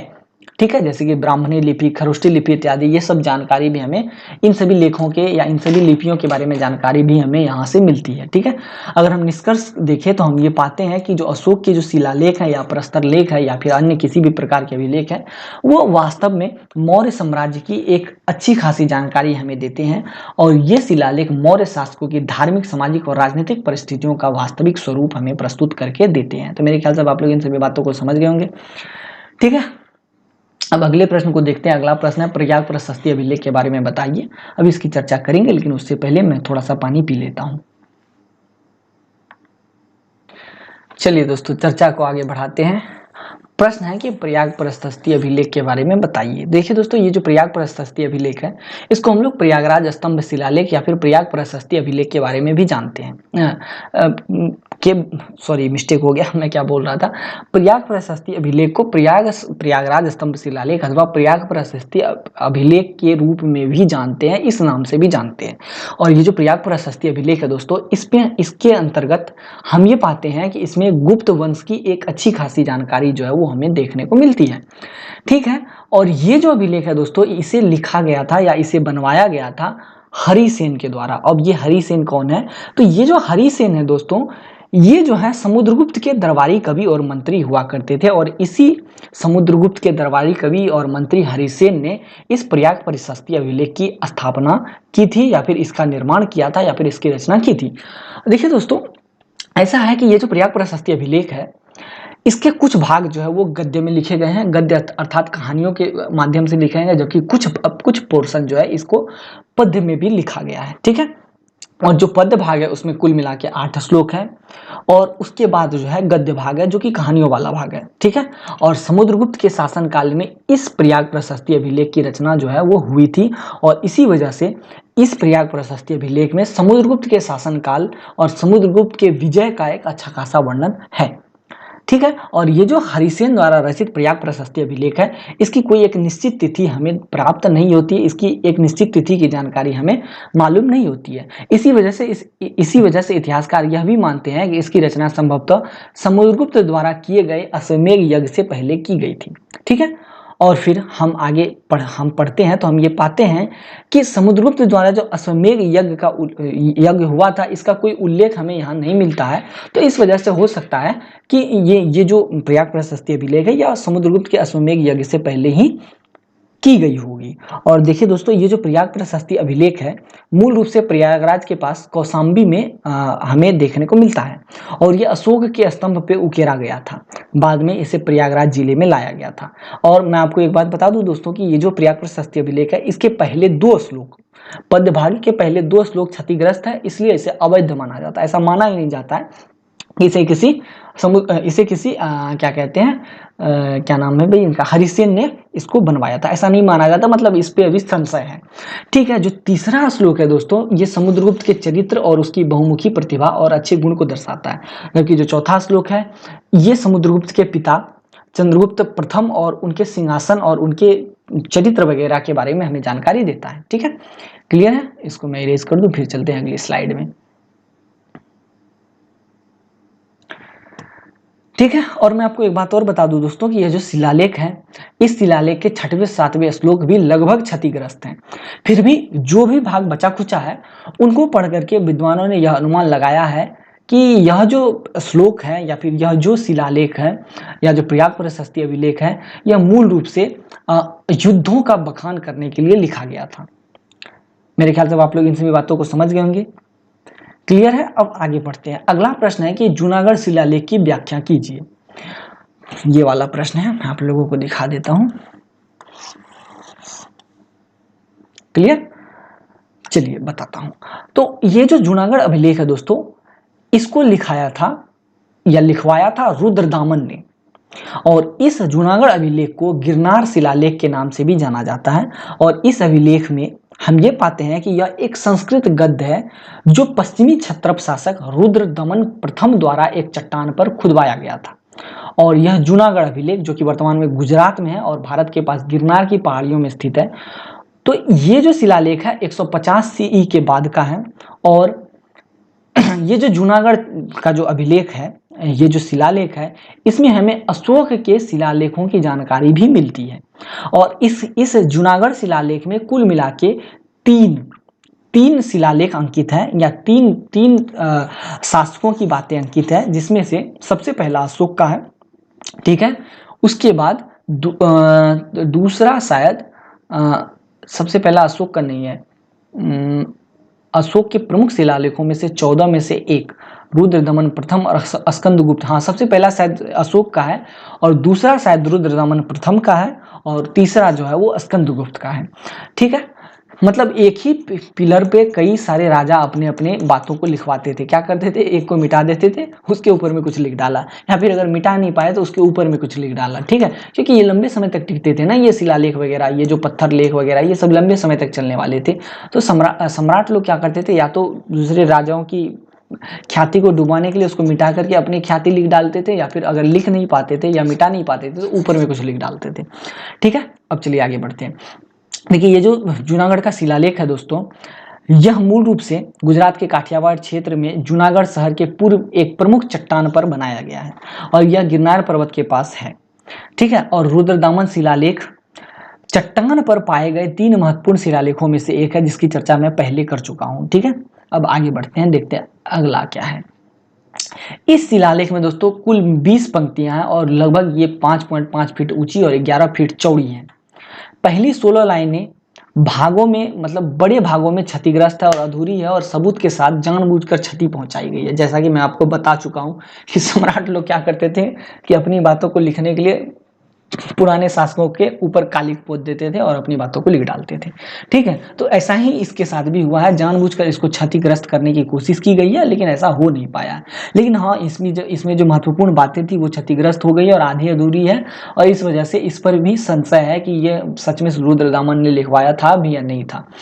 अंतिम 4 लाइनें बची हुई हैं और ये संरक्षण की स्थिति में, और इसको संरक्षित किया गया है। ठीक है, क्लियर है। और ये जो लाइनें वगैरह बची हुई हैं, इसमें राजा रुद्रदामन प्रथम की प्रशंसा हमें देखने को मिलती है, और इसमें ब्राह्मणी लिपि का प्रयोग हुआ है, और इसको सबसे पहले पढ़ने का काम इसी जेम्स प्रिंसेप ने किया था। 1838 में इस शिलालेख को पढ़ा था। ठीक है, मेरे ख्याल से अब आप लोग इन सभी बातों को समझ गए होंगे। अब बात करते हैं हाथी गुम्फा अभिलेख के बारे में। हाथी गुम्फा अभिलेख क्या है? कलिंग राजा खारवेल द्वारा लिखवाया गया था हाथी गुम्फा अभिलेख, शायद हाँ सही बात है। तो देखिए दोस्तों, ऐसा है कि अब मैं आपको पहले भी बता चुका हूं, मौर्य वंश के शासक थे कौन? अशोक। अशोक ने क्या किया था, तो कलिंग पर कब्जा कर लिया था अपने शासन या सत्ता में बैठने के 8 वर्ष के बाद। तो हुआ क्या था कि लंबे समय तक मौर्य वंश और कलिंग के शासकों में मुठभेड़ चलती रही थी। फिर बाद में कुछ समय बाद जा करके मौर्य सम्राट की अधीनता से ये कलिंग मुक्त हो गया था। कलिंग राजा खारवेल के नेतृत्व में ये जो कलिंग था, ये मौर्य के शासन से मुक्त हो गया था, और इसी खुशी में हाथी गुम्फा अभिलेख जो है वो लिखाया गया था। और ये जो हाथी गुम्फा अभिलेख है, ये उड़ीसा के भुवनेश्वर नामक स्थान से 3 मील दूर उदयगिरी नाम की पहाड़ी में अवस्थित है। ठीक है, इसमें गुफा है, और इस गुफा को हाथी गुफा कहते हैं। तो यहीं पर यह शिलालेख हमें देखने को मिला है, और इसे कलिंग के राजा खारवेल ने लिखवाया था। ठीक है, और यह लेख जो है प्राकृत भाषा में और प्राचीन इतिहास में इसका काफी महत्व है। इसी के अनुसार कलिंग के स्वतंत्र राज्य के राजा प्राचीन एल वंश के चेती या चेदी क्षेत्रीय थे, और चेदी वंश में महामेद वाहन नाम का एक प्रतापी राजा हुआ, जिसने मौर्यों की निर्बलता से लाभ उठाकर कलिंग में अपना स्वतंत्र स्थापित कर लिया। महामेध वाहन की तीसरी पीढ़ी में खारवेल हुआ, जिसका वृत्तांत हाथी गुम्फा शिलालेख में विशद रूप से उल्लिखित है। खारवेल जैन धर्म का अनुयायी था, और संभवतः उसके समय में कलिंग की बहुसंख्यक जनता भी वर्धमान महावीर के धर्म को अपना चुकी थी। यहाँ पर मैंने एक मिस्टेक बता दिया दोस्तों, एक्चुअली कलिंग राजा खारवेल ने मतलब मौर्यों से टक्कर नहीं लिया था डायरेक्टली, बल्कि इनके, हालांकि कई राजाओं के बीच में क्लैश तो चलता ही रहता था, उठापटक तो चलती ही रहती थी, लेकिन ये उठापटक में सबसे पहले अगर मतलब कलिंग को आजाद कराने का काम किया था तो वो महामेध वाहन नाम के शासक ने किया था, और ये चेती या चेदी वंश के या एल वंश के व्यक्ति थे। ठीक है, शासक थे। तो मेरे ख्याल से आप लोग इन सभी बातों को समझ गए होंगे। और हाथी गुम्फा के जो शिलालेख हैं, इसमें खारवेल के जीवन के पहले 15 वर्ष की जानकारी जो वो दी गई है। ठीक है, और उनकी विद्या कहाँ हुई, उन्होंने कैसे धर्म कर्म वगैरह किए, और उनको शस्त्र संचालन वगैरह कहाँ से मतलब सिखाया गया, कैसे सीखे वो, यही सब की जानकारी जो हमें हाथी गुम्फा अभिलेख के अंतर्गत देखने को मिलती है। ठीक है, राजा बनने पर उसने कलिंगाधिपति और कलिंग चक्रवर्ती चक्रवर्ती की उपाधि धारण की, यह भी हमें हाथीगुम्पा अभिलेख में देखने को मिलती है। और राज्याभिषेक के बाद दूसरे ही वर्ष उन्होंने पश्चिम की ओर आक्रमण किया और राजा सातकर्णी की उपेक्षा कर कहवेना कृष्णा नदी के तट पर मुसीक नगर को उसने त्रस्त किया। उसके बाद सातकर्णी सातवाहन राजा था और आंध्र प्रदेश में उसका स्वतंत्र राज्य विद्यमान था और उसको हराने की कोशिश की वगैरह वगैरह, यहाँ पर हाथीगुम्पा अभिलेख में हमें देखने को मिलता है। ठीक है, इसमें और क्या ही बताऊँ मैं, सब कुछ तो है ही, आप लोग पढ़ लीजिएगा स्लाइड में, और क्या बताऊँ मैं। हेलियोडोरस स्तंभ के बारे में बताइए। ठीक है, तो ये हेलियोडोरस स्तंभ है दोस्तों, ये भारत के मध्य प्रदेश के विदिशा जिले में आधुनिक बेस नगर के पास स्थित पत्थर से निर्मित एक स्तंभ है और इसका निर्माण हेलियोडोरस ने करवाया था।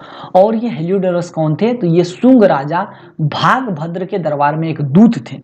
ठीक है, और ये जो हेलियोडोरस स्तंभ है ये सांची स्तूप से लगभग 3 से 5 मील की दूरी पर स्थित है। ठीक है, एग्जैक्ट मेरे को नहीं पता क्योंकि हिंदी जो है पढ़ना मेरे को थोड़ा टफ लगता है और मुझे ये हिंदी समझ में नहीं आ रही है, इसके लिए मैं माफी चाहता हूँ। ठीक है, अब आगे बढ़ते हैं। और यह जो स्तंभ है देखिए दोस्तों, इसको लोक भाषा में खाम बाबा के नाम से भी जाना जाता है। इसको एक ही पत्थर को काट करके बनाया गया था और यह स्तंभ ऐतिहासिक दृष्टि से काफी महत्वपूर्ण है।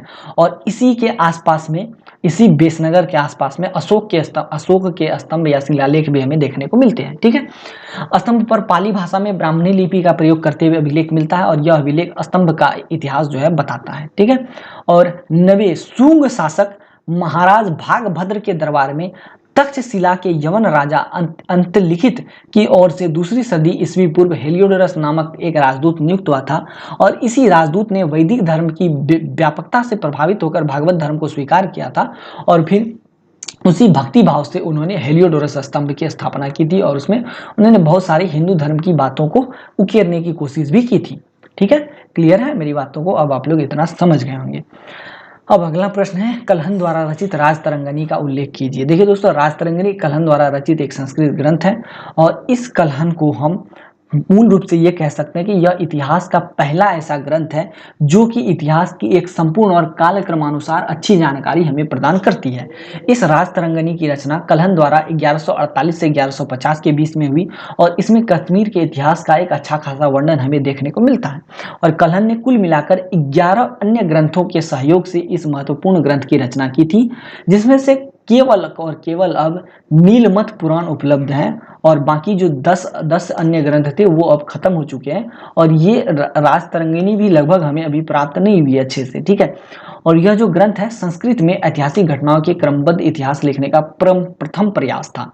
राजतरंगिणी जो लिखी गई थी यह ऐसी ग्रंथ थी या ऐसी पुस्तक थी जिसमें पहली बार यह प्रयास किया गया था कि इतिहास को एक क्रम में लिखा जा सके। ठीक है, इसमें आदिकाल से लेकर के 1151 ईस्वी तक के आरंभ का जो कश्मीर का इतिहास है वो हमें देखने को मिलता है और इसमें कई सारे शासकों का वर्णन भी देखने को मिलता है और यह कश्मीर की राजनीतिक उथल पुथल का एक काल था और इसमें इस पुस्तक में हमें कश्मीर के राजनीतिक उथल पुथल की जानकारी भी मिलती है। ठीक है, क्लियर है।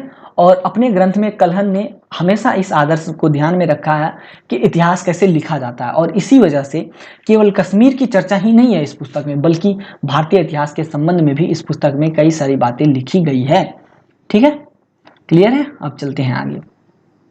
और ये जो कलहन की राजतरंगिणी है इसमें कुल 8 तरंग हैं और 8000 श्लोक हैं। पहले के 3 तरंगों में कश्मीर के प्राचीन इतिहास की चर्चा है, जबकि चौथे से लेकर के 6वें तरंग में कारकोट और उत्पल वंश के इतिहास का वर्णन है और अंतिम 7वें और 8वें तरंग में लोहार वंश का इतिहास लिखित है।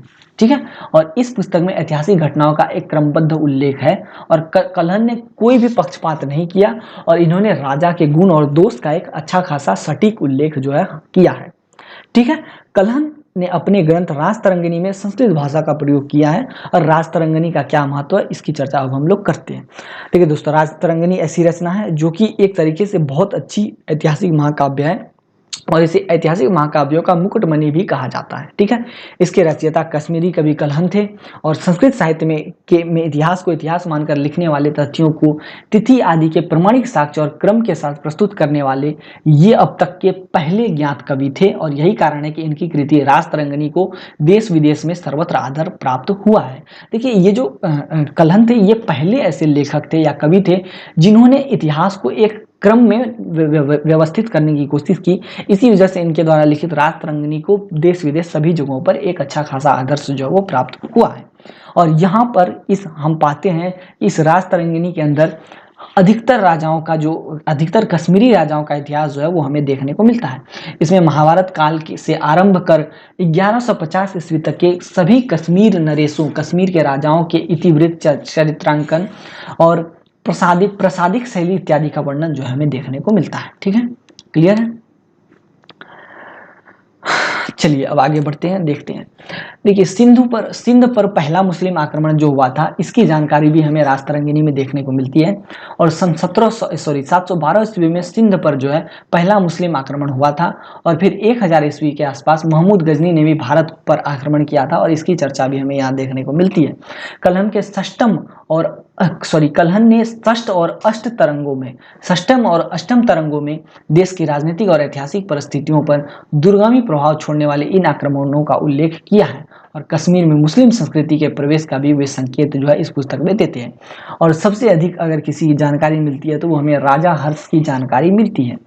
देखिए कलहन ने राजा हर्ष के उत्थान और पतन की बहुत अच्छी खासी जानकारी जो है हमें उस पुस्तक में दी है, राजतरंगिणी पुस्तक में। ठीक है, और उन्होंने बताया कि हर्ष जो है वो हमेशा स्टार्टिंग से ही, मतलब शुरुआत से ही गुण वाला था और काव्यात्मक प्रवृत्ति वाला था, लेकिन उनके पिता जो है वो हमेशा लोभी थे।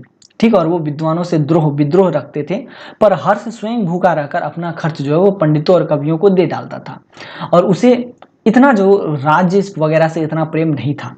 प्रजा की प्रार्थना सुनने के लिए उसने घंटा लगा दिया था और वो प्रजा आती थी, घंटा बजाती थी और घंटा बजने के साथ ही वो प्रजा से डायरेक्ट मिलने चले जाते थे।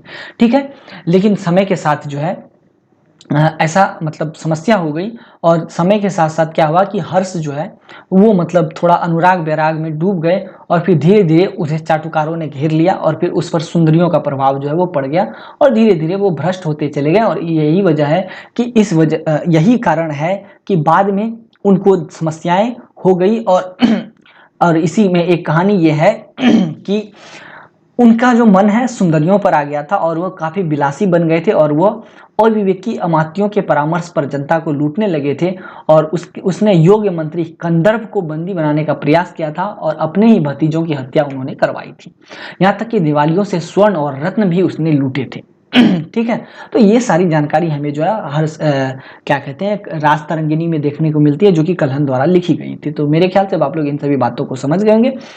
चलिए अगले प्रश्न को देखते हैं। अगला प्रश्न है भक्ति काल की व्याख्या कीजिए अथवा भक्ति काव्य के बारे में बताइए। ठीक है, सूफी धारा काव्य के बारे में बताइए, इसकी चर्चा हम लोग करेंगे। लेकिन उससे पहले मैं पानी पीऊंगा क्योंकि गला अब मेरा सूख रहा है। ठीक है, चलिए दोस्तों आगे बढ़ते हैं। और अब मैंने पानी पी लिया है, अब डिस्कस कर लेते हैं। क्वेश्चन है भक्ति काल की व्याख्या कीजिए अथवा भक्ति काव्य के बारे में बताइए या सूफी धारा काव्य के बारे में बताइए। देखिए दोस्तों, भक्ति काल के उदय की बात करें अगर हम, तो सबसे पहले इस पर जॉर्ज गियर्सन ने अपना विचार रखा और उनका मानना था कि यह काव्य जो है ईसाइयत की देन है। और वही ताराचंद जी मानते थे कि भक्ति काल अरबों के कारण उदीयमान है।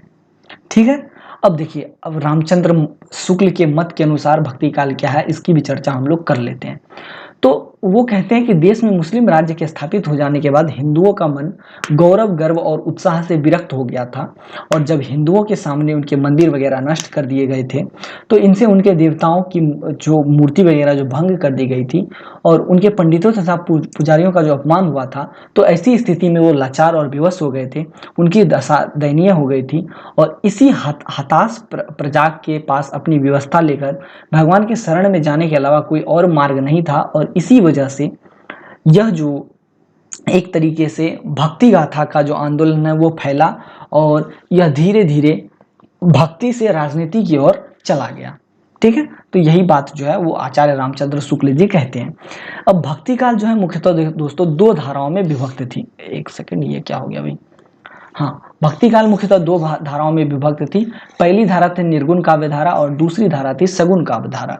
तो निर्गुण काव्य धारा में क्या होता है दोस्तों कि जो भी इसके फॉलोवर्स थे या जो भी इसकी भक्ति करते थे, इस तरीके के काव्य के माध्यम से भक्ति वगैरह करते थे, तो वो जो है भगवान मतलब भगवान का स्वरूप नहीं मानते थे, किसी भी चीज़ को भगवान या ईश्वर का स्वरूप नहीं मानते थे, बल्कि वो निराकार भक्ति करते थे। मतलब निराकार मतलब कि वो भगवान वगैरह से हट करके समाज के जो तौर तरीके थे, जो गलत तौर तरीके थे, उनके बारे में वो लोगों को अवेयर करते थे, लोगों को बताते थे। ठीक है, लोगों को समझाते थे भैया देखो ये मतलब ये ऐसे होगा, वो ऐसे होगा। वो समाज के आडंबर, समाज की बुराइयों को वो उजागर करने की कोशिश करते थे और वो भगवान स्वरूप को नहीं मानते थे।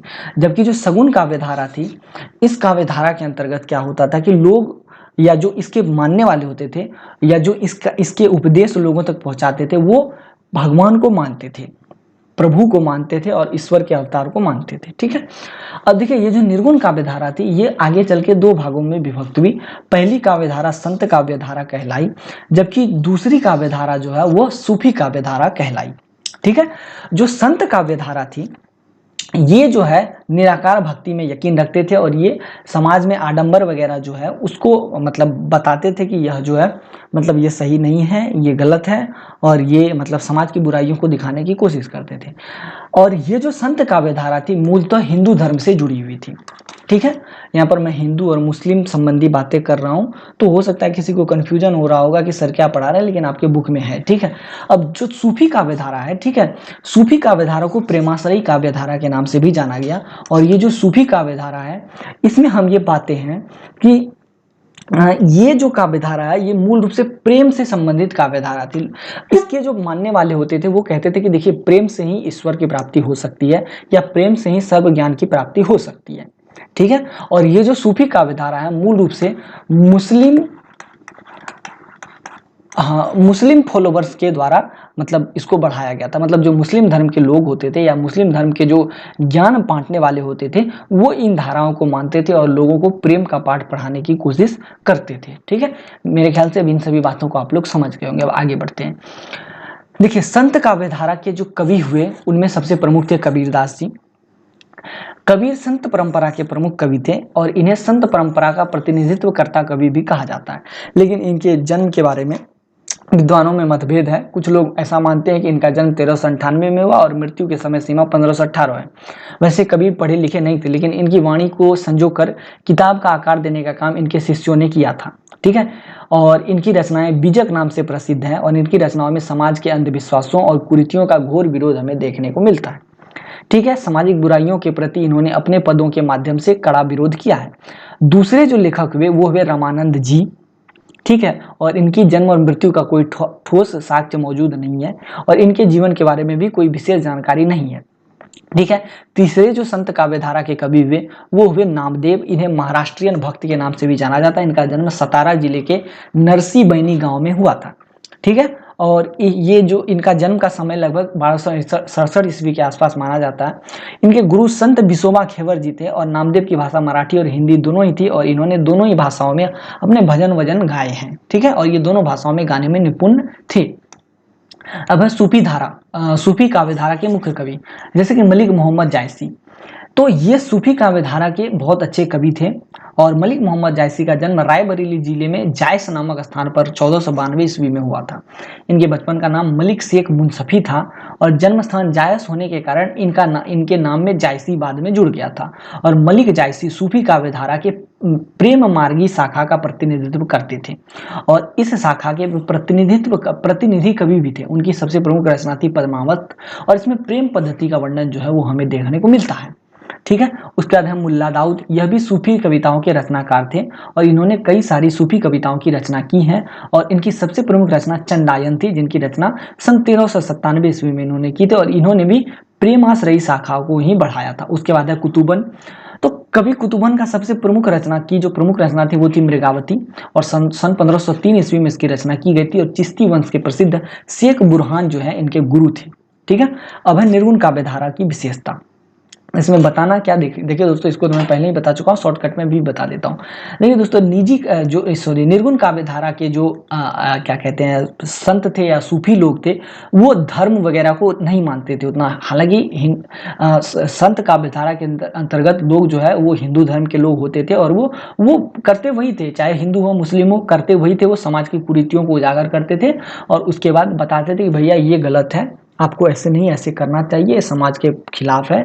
और ये समाज की जो कमी है उसको उजागर करके वो लोगों के सामने रखते थे। और जो कुल मिलाकर के सूफी लोग जो थे वो थोड़ा सा क्या करते थे कि समाज की बुराइयों को तो रखते ही थे, लेकिन साथ में वो लोग प्रेम की भाषाओं को भी जोड़ देते थे। ठीक है, तो निर्गुण काव्य की विशेषता ये थी, उनका कोई विशेष धार्मिक सिद्धांत नहीं था, चाहे वो संत हो चाहे वो सूफी लोग हो। ठीक है, इनमें आचार पक्ष की प्रधानता थी, ये आडंबर वगैरह को आप विरोध करते थे। और ये जो दोनों ही धाराएं थी, चाहे वो संत की हो चाहे वो सूफी की हो, ये दोनों ही लोग जो है ये गुरु के प्रति सम्मान श्रद्धा की बात जो है वो करते थे। ठीक है, उसके बाद ये सामाजिक बुराइयों का विरोध करते थे और इनकी शिक्षा उतनी अच्छी होती नहीं थी। ये जो चाहे प्रेमाश्रयी हो चाहे संत हो चाहे सूफी हो, उनको उतनी शिक्षा प्राप्त नहीं हुई थी। इनमें मतलब ये टूटे फूटे कवि हुआ करते थे, लेकिन फिर भी ये समाज की कुरीतियों को अच्छे से बताते थे। ठीक है, उसके बाद काव्य रूप की बात करें तो ये लोग घूमते थे दोस्तों। ठीक है, ये घुमंतु हुआ करते थे। तो हम ये कह सकते थे कि इनके घूमने की वजह से ये इनके इनके भाषाओं में कई स्थानों के टूटे फूटे शब्दों का उल्लेख हुआ करता था और इनकी भाषाओं में विविधताओं का भंडार हुआ करता था। ठीक है, और इसी वजह से इनकी भाषाओं को खिचड़ी का नाम दिया जाता था। और इनके जो काव्य होते थे वो लगभग मुक्तक होते थे, प्रबंधन की कमी होती थी उनमें, मतलब टूटे फूटे होते थे, इधर उधर मिक्स होते थे। और रचनाएं इनके जो होते थे ये पदों और दोहाओं में मिलते थे। हम बात करते हैं सगुन काव्यधारा के कवियों की विशेषताओं के बारे में। तो इसके बारे में मैं पहले बता चुका हूं दोस्तों कि ये लोग प्रभु को मानते थे, प्रभु की साकार वंदना करते थे। और यह भी जो है दो भागों में विभक्त थी। पहली जो भाग थी या पहली जो शाखा थी वो थी राम भक्ति शाखा या राम भक्ति काव्यधारा, और दूसरी थी कृष्ण भक्ति काव्यधारा। तो राम भक्ति काव्यधारा की बात करें तो इसके प्रमुख कवि थे तुलसीदास जी, जिन्होंने लिखा था रामचरितमानस। और रामचरितमानस के लेखन की वजह से ही ये पूरे विश्व में अमर हो गए। ठीक है, और इन्होंने रामचरितमानस के अलावा दोहावली, कवितावली, गीतावली, कृष्ण गीतावली, विनय पत्रिका, बरवै रामायण इत्यादि ये सारी चीजें लिखी। उसके बाद है नाभदास या नाभादास, इनके गुरु का नाम था अग्रदास। ठीक है, और ये अग्रदास जी के बड़े भक्त और साधु अग्रदास जी बड़े भक्त और साधु प्रवृत्ति के थे। इनकी समय सीमा लगभग 1657 ईस्वी के पास मानी जाती है। और गोस्वामी तुलसीदास की मृत्यु के कई सालों तक भी यह जीवित रहे थे। मतलब नावदास और अग्रदास जी भी राम भक्ति काव्यधारा को मानते थे। और कृष्ण भक्ति काव्यधारा के मुख्य कवि थे सूरदास जी। ये अंधे थे और ये मतलब क्या कहते हैं, कृष्ण को बहुत मानते थे। और फिर ये कृष्ण की भक्ति में कई सारी टीकाएं इन्होंने लिखी है और कई सारे दोहावली इन्होंने लिखी हैं। उसके बाद कुंभन दास, ये भी अष्टछाप के मुख्य कवि थे। और मथुरा के गोवर्धन में इनका जन्म हुआ था और इनकी मृत्यु भी लगभग वहीं हो गई थी। और कुंभन दास के ज़्यादा पद जो है फुटकल मिलते हैं और यह भी कृष्ण भक्ति शाखा के कवि थे। ठीक है, उसके बाद है नंददास की भी क्या ही चर्चा करूं। ये नंददास 16 सदी के अंतिम चरणों के कवि माने जाते थे। जन्म रामपुर में हुआ था और जन्म के समय इनकी ये जन्म का जो समय था वो 1513 ईस्वी था। मृत्यु की समय सीमा इनकी लगभग 1583 ईस्वी में थी। ये लगभग ब्रज भाषा में लिखा करते थे। उसके बाद है रसखान, ये इनका नाम सैयद इब्राहिम था और क्या कहते हैं ये 1533 ईस्वी में हरदोई जिले में जन्मे थे। और इनका भी पूरा जीवन भक्ति में ही बीता था, कृष्ण भक्ति में ही बीता था। और इन्हें उपनाम दिया गया प्रेम रस की खान। ठीक है, ये इसका रस खान को नाम दिया गया प्रेम रस की खान। इनकी रचनाएं हैं प्रेम वाटिका, सुजान और रस खान। मीराबाई को कृष्ण की सबसे बड़ी भक्तिनी के तौर पर माना जाता है। और इनका जन्म जो है 1498 में और मृत्यु जो है इनकी 1547 ईस्वी में हुई थी। और मध्यकाल में इन्होंने स्त्रियों की परतंत्रता की बाधाओं को तोड़कर स्वतंत्रता के साथ कृष्ण प्रेम का साहस इन्होंने किया था। और दोस्तों मैं आपको एक बात बता दूं, इनके बारे में कहानी प्रचलित है कि इनकी मृत्यु जो है वो कब हुई या कैसे हुई, इसके बारे में एग्जैक्ट जो वास्तविक जानकारी है किसी को नहीं है। ऐसा माना जाता है कि ये वृंदावन या मथुरा में शायद कृष्ण की भक्ति करने के दरमियान मंदिर में जब ये भक्ति कर रहे थे तो शायद ये भक्ति करते हुए ही वहां से विलुप्त हो गई थी। उसके बाद किसी को पता ही नहीं चला कि ये कहाँ गई। ठीक है, तो ये इनके बारे में एक किंवदंती है। और सगुन भक्ति काव्यधारा की विशेषता मैं क्या बताऊं, बता तो चुका हूं, फिर भी शॉर्ट में बता देता हूं। इसमें भगवान को माना जाता है, उनके आकार प्रकार की कल्पना की जाती है और उन्हीं का वर्णन किया जाता है। ठीक है, क्लियर है। उसके बाद सगुन भक्ति काव्यधारा में क्या होता तो ब्रह्मा विष्णु इत्यादि का जो है वर्णन हमें देखने को मिलता है, या फिर इनकी पूजा अर्चना के नियम तौर तरीके, या फिर इनकी पूजा अर्चना में या सम्मान में गाए हुए ये दोहे मंत्र वगैरह हमें देखने को मिलते हैं। ठीक है, क्लियर।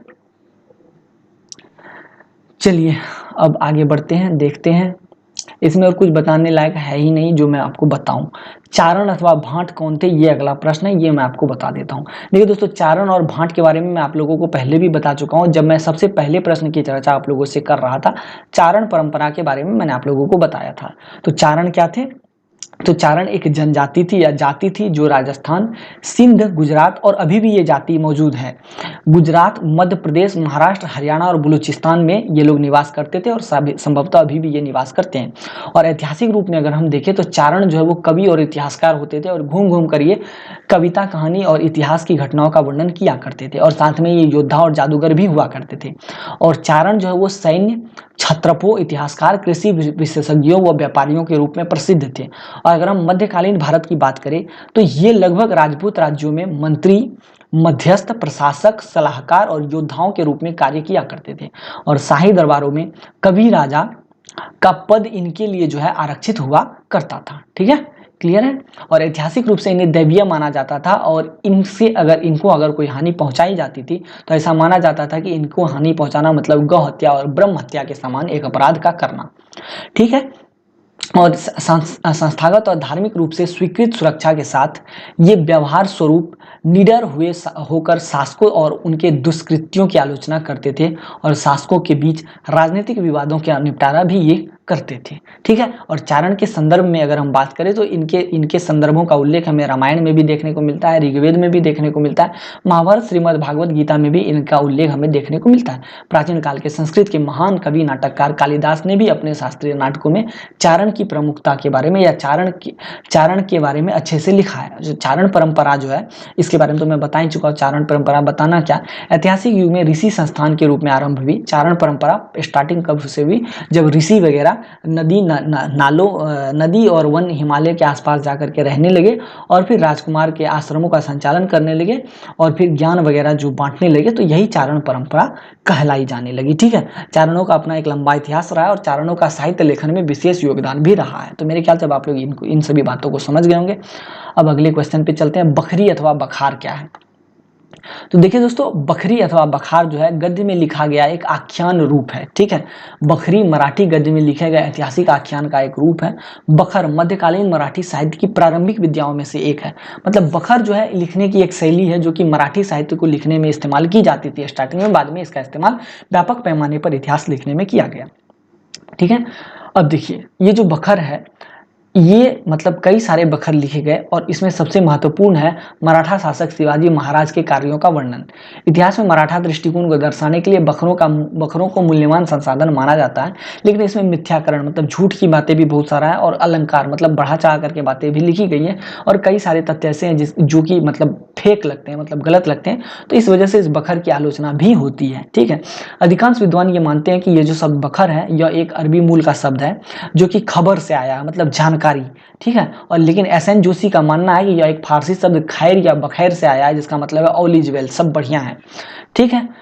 और यह अधिकांश ग्रंथों के अंत में हमें देखने को मिलता है। ठीक है। बापूजी संकपाल ने तर्क दिया कि यह शब्द संस्कृत मूल के शब्द आखिका कहानी से लिया गया सॉरी। और बखरों की प्रमुख विशेषता की अगर हम बात करें तो ये गद्य में लिखे जाते थे और उनके लेखन की एक सशक्त शैली हुआ करती थी।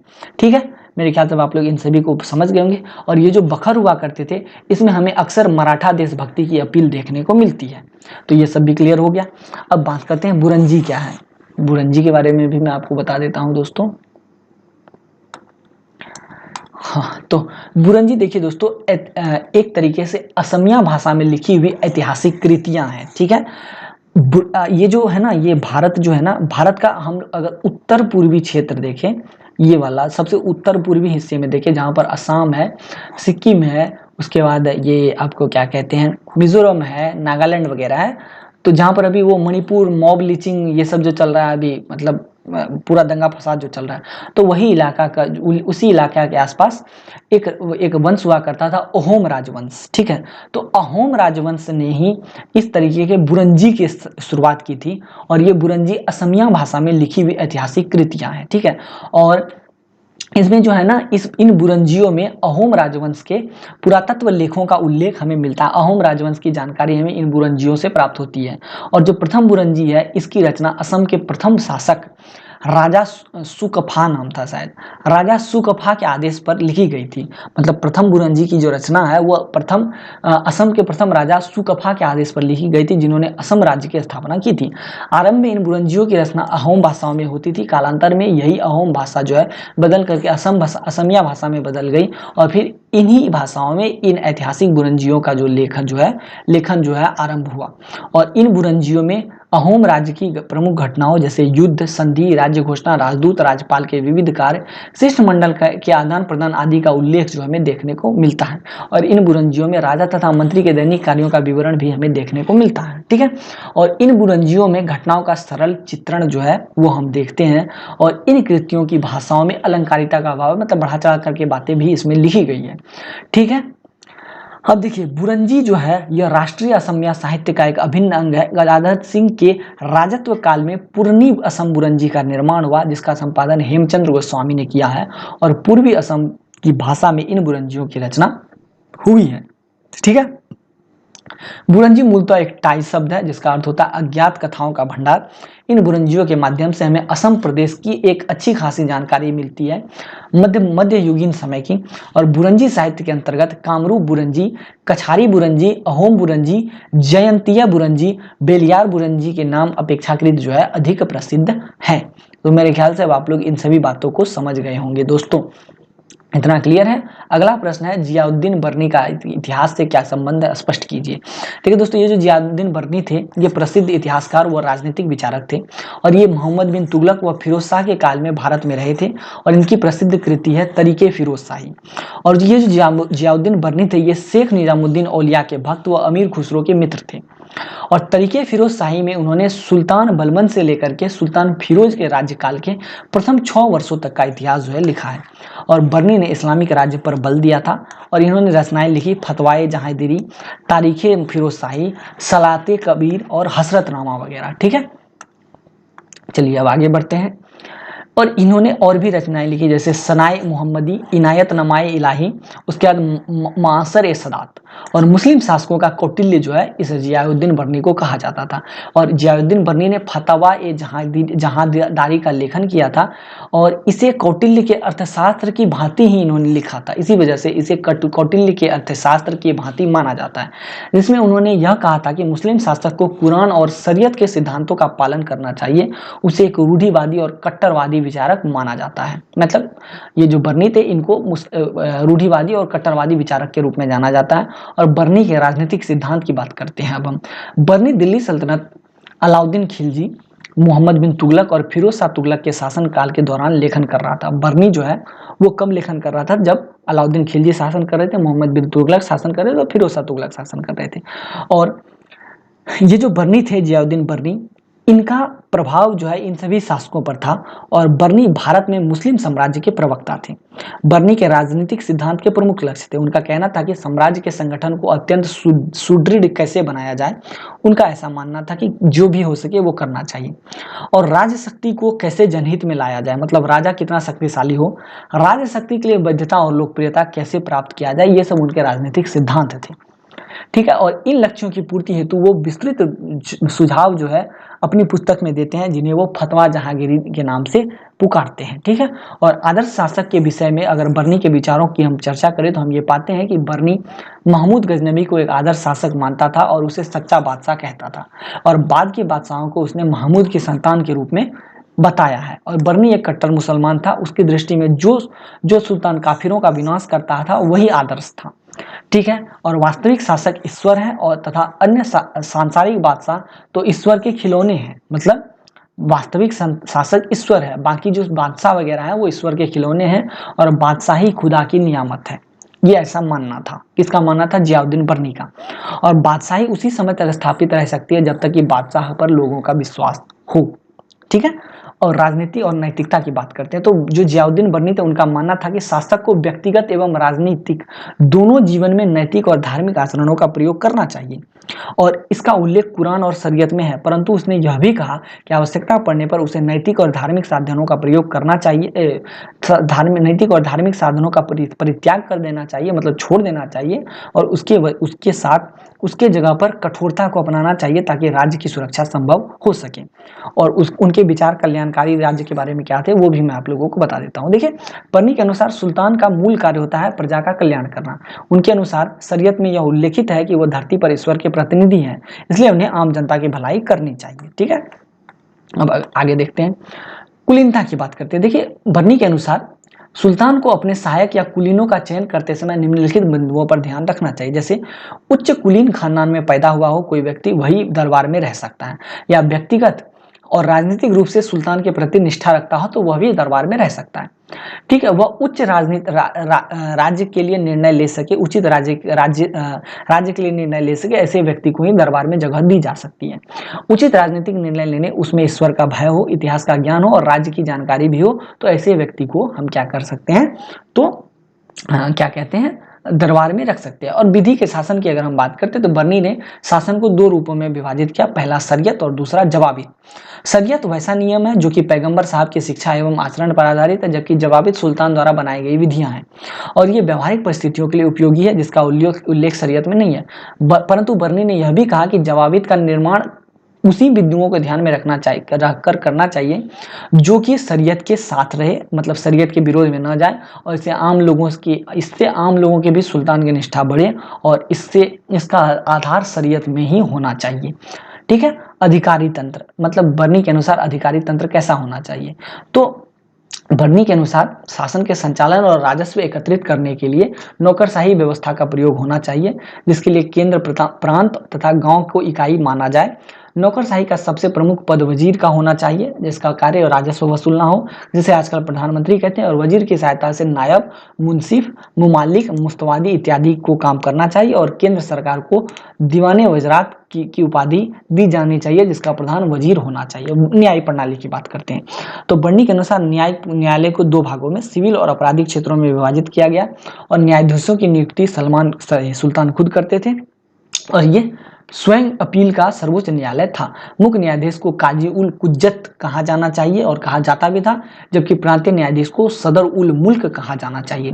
धार्मिक मामलों को हल करते समय सुल्तान मुफ्ती और सदर उल मुल्क की सहायता लेनी चाहिए, जबकि आर्थिक और भौतिक मामलों की सहायता के लिए काजी उल कुज्जत का उपयोग किया जाना चाहिए, और उन्होंने फतवे का भी समर्थन किया था। अब बादशाह कैसा होना चाहिए, इस पर जयाउद्दीन बर्नी के विचार सुन लेते हैं। तो बादशाह को न्याय पसंद होना चाहिए, शासन संबंधी कार्यों में न्याय से बढ़कर कोई कार्य नहीं है, ऐसा वो मानते थे। बादशाही के लिए इस्लाम का सम्मान स्थापित करना आवश्यक है, बिना ईरानियों के रीति रिवाजों का पालन किए बादशाही संभव नहीं है। दूरदर्शी बादशाह को किसी अपराध के लिए दंड देने का उचित समय व अवसर भली भांति समझना चाहिए। उसके बाद राजा को कृपा, प्रोत्साहन, दांड, कठोर दंड, अपमान, धन संपत्ति आदि उपायों से स्थापित करनी चाहिए, सुव्यवस्था स्थापित करनी चाहिए। ठीक है, उसके बाद गैर मुस्लिम व मुस्लिम में बर्नी अंतर करते हैं और कहते हैं कि गैर मुसलमानों को सुल्तान कभी भी मृत्यु दंड दे सकते हैं, परंतु मुस्लिमों को शरीयत के नियम से परे हटकर मृत्यु दंड नहीं देना चाहिए। और आलोचना की बात करें तो बर्नी एक कट्टर मुसलमान थे। ऐसी आलोचना निष्पक्ष इतिहासकार करते हैं, क्योंकि वो कहते हैं कि बर्नी ने एक निष्पक्ष इतिहासकार की भूमिका नहीं निभाई है, क्योंकि उन्होंने हिंदुओं के प्रति कठोर रवैया अपनाया और बादशाहत को उन्होंने समाप्त करने की कोशिश भी की, और उसके जगह पर उन्होंने क्या कहते हैं ये अल्लाह के दूत को स्थापित करने की कोशिश की, दूत के नियमों को स्थापित करने की कोशिश की, और बर्नी ने इतिहास को एक धर्म शाखा के रूप में दिखाने का प्रयास किया। तो इस वजह से इनकी आलोचना होती है। तो मेरे ख्याल से आप लोग इन सभी बातों को समझ गए होंगे। अब देखिए दोस्तों, लगभग 26 प्रश्न हम लोगों ने 2 वीडियो सीरीज में कर लिए, और कुल मेरे ख्याल से 10 प्रश्न और होंगे, जिसकी चर्चा अब हमें अगले वीडियो में करनी होगी। अब इसी तरीके से इस वीडियो को हम लोग यहाँ समाप्त करते हैं। अगले वीडियो सेशन में फिर से मिलते हैं कुछ नए क्वेश्चंस के साथ, कुछ नए टॉपिक्स के साथ। Till then tata, bye bye, take care. Video में कोई कमी अथवा त्रुटि हो तो उसके लिए मैं माफ़ी चाहता हूँ, और अगर कोई कमी जिसमें सुधार की जा सकती है तो उसके लिए आप लोग कमेंट सेक्शन में फीडबैक जरूर दें, ताकि मैं उस पर काम कर सकूँ और आप लोगों के लिए बेहतर से बेहतर कंटेंट बना सकूँ। ठीक है दोस्तों, बाय बाय।